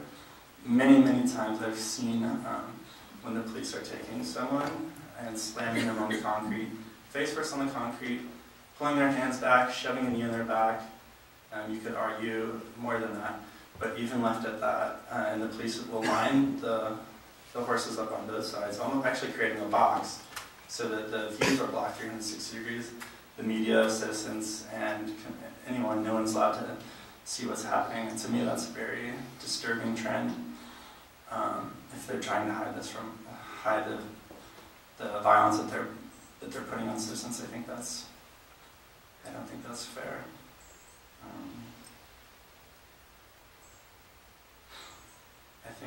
Two more things I'd like to state. Back to pepper spray, I don't know if you guys have heard, there's a lawsuit being pressed on the New York officer, the white-shirted officer who used it. You could only imagine the liability that this is going to cost our city if it does come to that. And I imagine if that, depending on how that lawsuit pans out, it's very likely that more will be pressed. I see that as a huge liability, which the police aren't going to pay, the citizens of Portland are going to pay. Last thing I would like to talk about is I believe very strongly there's a correlation in police presence and the number of incidents, particularly hostile incidents and marches. And I don't think that's coincidental. I think the police show up and they do incite and provoke, I don't want to say violent, but they do provoke reactions from otherwise peaceful protesters. And when you mix pepper spray and horses into the equation, it's just, I don't know, it's not the ideal situation of how police should handle peaceful protest. And that's all I have. Thank you. Questions from commissioners? No? Thank you so much. Thank you. Thank you for your time also. So that's all that have been signed up. Go ahead and ask folks who did not sign up if they wish to speak. So I see 3 hands so far. 4. Sir here, Roberto, back, and then over here.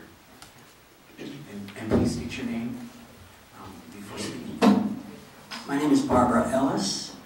I'm a former journalism professor at Oregon State and a Pulitzer nominee in the area of history. I retired here. I have been an activist since 2002. What brought me out were the police presence at the Hilton Hotel. So I've been at it for a long time. And as a trained investigative reporter, you really watch. I want to say I endorse both of those amendments at the outset. As a Occupy member, I'm in the Labor Solidarity Committee. But also, before Occupy came into the scene, there were those of us who were protesting in front of the courthouse about Judge Biden. I have seen the horse patrol used against the street kids. It is not friendly. The idea is to clear the streets so that shoppers do not have to deal with them. So that's one thing. Right back just a little bit, try to stop, or you can move your body back. I am also a contributor to Truth Out, which is a website that must have 2 million readers. And one of the, because I'm in Occupy, one of the things we're trying to do is we have 15 million unemployed people in this country. And so we are working we have a project coming up on the unemployed. But in doing investigation for a piece I just finished, and it'll be out this week for Portland Occupier, I measured, it has been mentioned here, about a tool. I agree, it's a weapon. And I have been investigating this. The London Independent last week had a story that the British government is now exploring nerve gas. Nerve gas is not approved for military use under the Geneva, convention. I can't remember, it's an international convention. But there's a loophole that the British government may be exploring to give it to police. They have the Olympics coming up in London, and when these are available, they will use it. Chicago is going to be the site of the G20 summit, and the mayor there, Mr. Emanuel, is prepping for it. They have drones set up. They have the pepper spray that has been mentioned here. One of the new tools is the Tiger Light. It not only is a flashlight, but I hate to tell you what the reach is, and the cloud is just going to increase. So what we're doing here, you open the door to a tool for crowd control, and you just escalate and escalate and escalate. It is really, what I have sensed here is people are, as one woman has said here, afraid now to get out and demonstrate. We had almost 10,000 people out on October 6th to march in the streets to support Occupy and what it stands for, which is the overarching purpose of making equality between the 1% and the 99% in any way we can in the area of foreclosures, etc. I would like to mention, because I'm on the Labor Committee for Occupy, I noticed when we were marching for the letter carriers, there was a rally in Directors Park, there was a march down to the post office, there was a rally there. There were 6 bicycle cops who were all congregated, leaning against a building. They never once went after us. There was the letter carriers and Occupy. More recently, when Legacy Hospitals is going to be laying off 400 people, there were at least 2 locals, SEIU 43, and the Laborers Union, which is the city maintenance people, and occupiers that marched from Emmanuel Hospital up the street to the Dishman Center. There wasn't a single cop there. So we really have, I think, a very selective police department. Where were they? I thought that was very interesting, and we did not see any of the black bloc there mentioned here. And I thought, that's kind of peculiar, and perhaps it is a union presence that is doing some things, but I cannot tell you how I get very, very concerned when the police are used to intimidate citizens for any reason, protesting some things that are coming down. They are used by the 1% to protect things. And I think that for this country to be doing that, it has been mentioned we're moving to a police state. Indeed we are. And you people on the commission have a role in stopping that and in asking that. I'm appalled that they have a deadline on your existence here. And I find that very interesting, to tell you the truth. Thank you. Thank you, Ms. Ellis. Any questions from commissioners? Okay, thank you. Roberto? Please state your name. My name is Roberto Lovato. I'm one half of the team of Walsh and Lovato activists.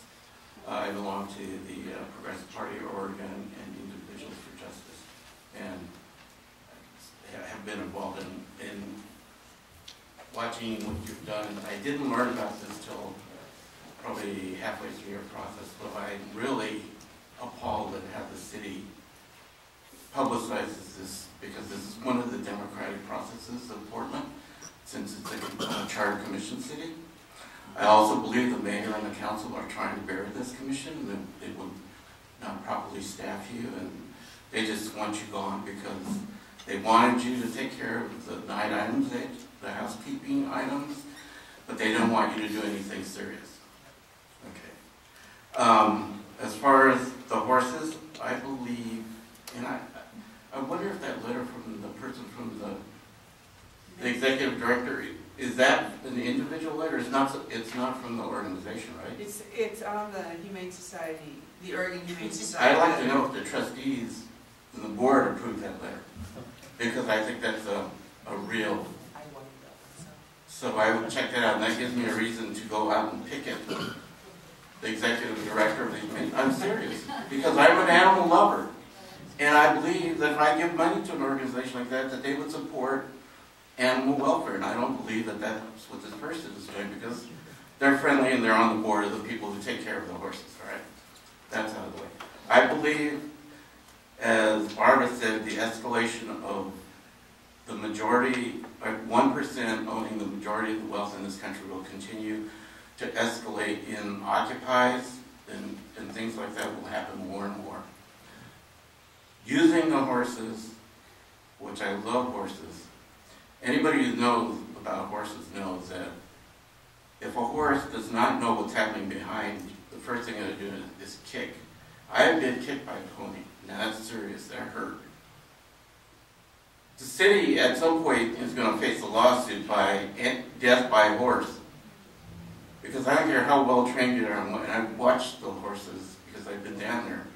The police use them as a weapon. They do not. In those situations, the police versus the crowd, it's us or them. And I believe there are serious cracks in the way that Portland hires its police, because I don't believe they do a thorough investigation to those people, which is another matter. But there are serious things there, because I believe that at least 50% of the police that are hired are there for a purpose, and that purpose is to be bullies. And those who are hired directly out of military warfare in Iraq and Afghanistan, you do not know what their psychological makeup is. And I'm sure they haven't screened for that. So that's another point from that thing. What else? I get mixed up with some of the stuff, but I believe that this will continue to escalate, and you know, the tactics like with the tear gas and stuff. We had that evidence nationally on television with the officer who pepper sprayed the people directly in Davis, California. You know, that was inhumane treatment. I believe that treatment is possible here, officer to person, because it's at their discretion when they use that tool. So everybody who's there and witnesses, people there. Also, I forgot that I was asked to invite you to the February 29th protest so that you can witness firsthand how the police react.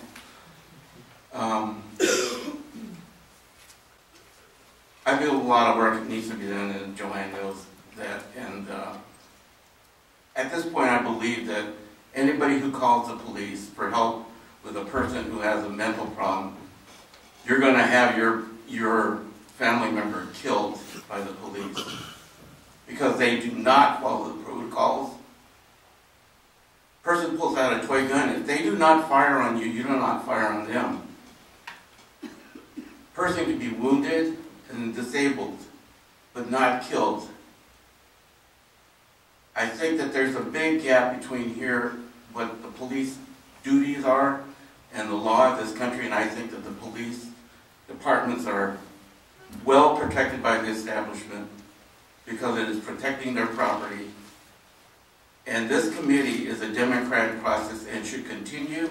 I thank former Mayor Potter for bringing this up, and I hope the candidates who are running for office now will continue to keep this process ongoing because this is a democratic process, and we have to restore our democracy in this country. Questions from commissioners? Okay. Thanks for your time. Thanks so much. I believe the gentleman right here was next, and over here. Do you still want to speak, sir? Oh, I'm sorry. I just saw a hat. You moved. And please state your first and last name for the record. My name is Colonel Moses Rosen, and I've been active in police accountability since 1990, and have been active here in Portland for the last few years. And I don't think that horses or pepper spray are really the problem. I think the problem is the attitude and training that our officers receive, and that these proposals are an awesome symbol of the direction that things need to go. But having an accountable police department is a pillar of our society, and right now our police department lacks all accountability. I've been to a number of meetings where I'm referred to the Independent Police Review Board, and as we heard earlier tonight in testimony, when you go to the Independent Police Review Board with videos, they'll tell you that they're not clear enough. And if they are clear enough, and they do find that the officers committed a crime, well, that Independent Police Review Board turns that investigation over to internal affairs of the police department to investigate themselves. So I think that a substantial effort needs to be made towards restructuring the police accountability systems and police training that we have. Right now, just recently, we have an officer that was fired from the force, which is pretty amazing that an officer actually was fired and that the officer stayed fired, because the Police Officers Association stated that they supported that murderous offer. Awesome. The murderous officer, Ronald Frashauer, the Police Officers Association supported him getting his job back, and the Portland police trainers that we have say that he followed protocol when he assassinated that unarmed man with an assault rifle. So, we got some real problems over there at the Police Officers Association and with our trainers. So it's not about the horses and the pepper spray, but thank you for your efforts. I really appreciate it. Questions from commissioners? Thank you. I just want you to know that the verdict isn't on a Frischhauser.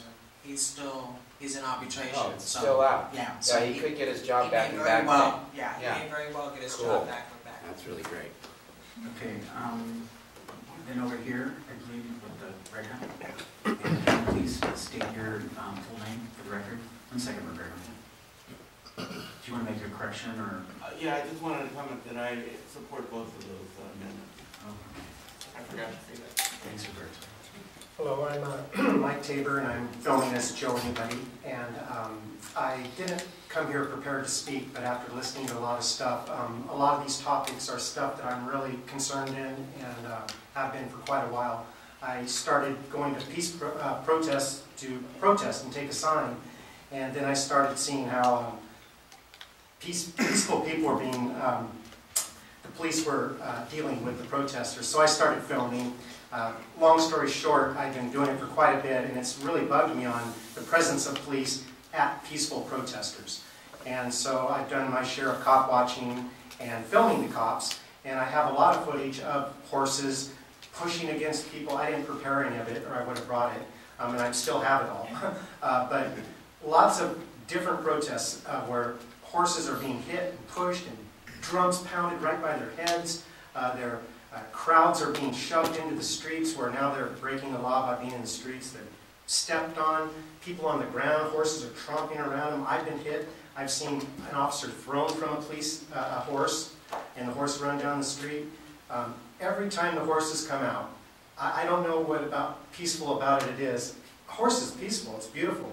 But when they brought out into these situations, it turns chaotic. It turns almost riotous. Firecrackers, bottles, people running, screaming, arrest, pepper spray, every single time the horses come out. And I hear I've heard statements saying that it's a peaceful thing or it's helping to control the people.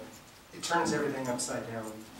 And another problem that I see developing is that when we come to these meetings, and I go to human rights meetings and some different types of things, we get city officials, police representations, and everybody wants the best for the community. We all want to get along. That's why we're all sitting here. We want to get along with our community and get along, and the police want to stop crime.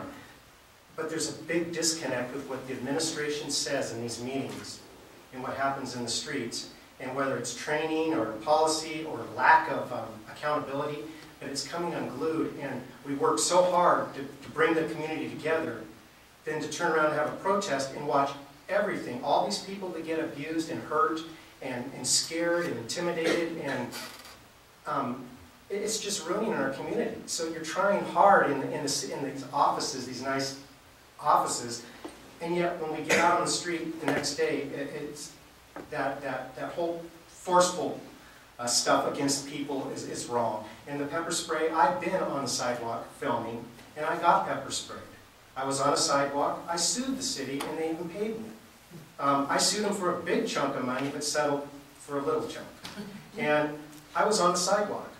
And the pepper spray being squirted on the people in 2008, it wasn't even justified being sprayed on them. They were in the street, they weren't moving, but it wasn't justification to use pepper spray. But nobody came forward.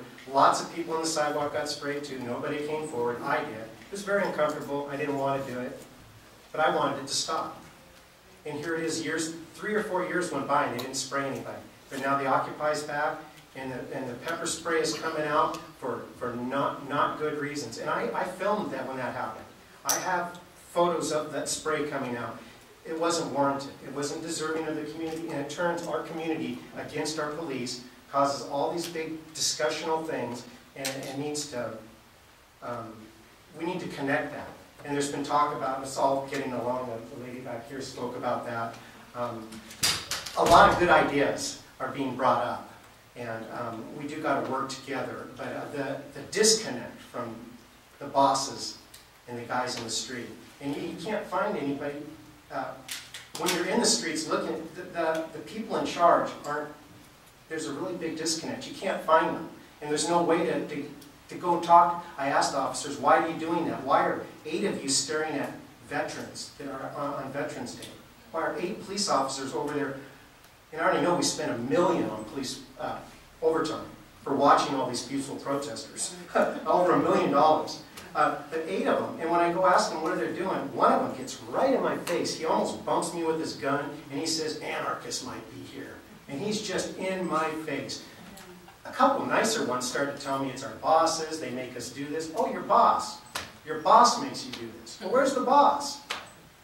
So, I'm for your amendments that you're trying to get passed. Pepper spray with a bad guy coming and attacking you, like some examples, yes, that might be way better than a bullet. But not in peaceful crowd control situations. And horses, certainly not on people. It's just for the wrong reasons. And I also am for you guys needing more time. It's great to see a group of people trying to solve these issues. And I've been really, the horse issue's been on my plate for 4 or 5 years. And here we're talking about it. And I'm really unprepared because I have a lot of stuff that I could have brought to show. You have more opportunity. The 27th is the next meeting of the Charter Commission. The 29th or the 5th of March, we don't know yet when our last meeting will be. But I would encourage you, if you have that video, you can actually submit it via website, or you can give it to the co-chairs and they'll make it part of the record. I think it's important that whatever comes out of this process, that the record is really clear about what the community wants to see happen, whether or not we get more time, whether or not we have the opportunity to send this to the voters or not. I think the public record is going to be key. So thank you so much for what you did. Thanks, Richard. Were you finished, Mr. Taylor? Yes. Okay, great. Any questions from other commissioners? Great. Thank you so much. Thank you so much. Just a point of interest for me. The letter that was submitted by the Humane Society, that was a stunner for me. Now, when you accept evidence or letters, does anybody call them up and check and say, is this really your position?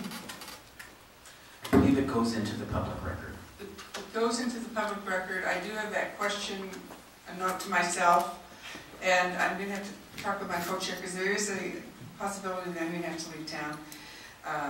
But I will try very hard to get an answer to that question. I can't make promises that I'll be able to. But I'll make every effort to find out something, because I've heard that question asked twice tonight.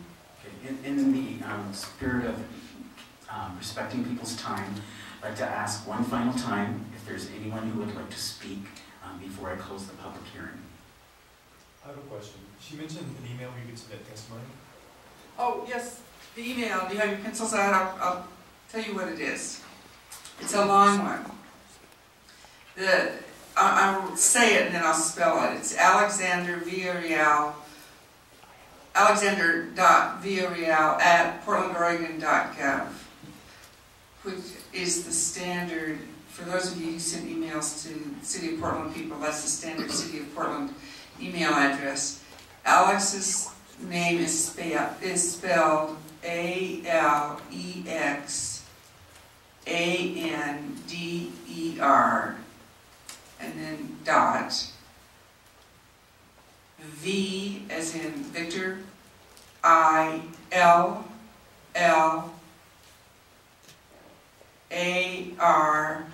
I can't talk that. If I'm talking that slowly, I lost my place. Let me write it. Here it is, right in front of me. Start again, Alexander.VILLARREAL. Did everybody get that? Anybody not get that? Thank you. I know we've run way over time here. I wonder if we still have time for that question about the crowd control. Let's close the public hearing first. So, last chance, folks. So I'm going to go ahead and close the public hearing. And I know it's late, and before we go further, I really would like to thank everyone for their restraint. We had a very, very emotionally charged issue to discuss, and I really appreciate everyone's testimony.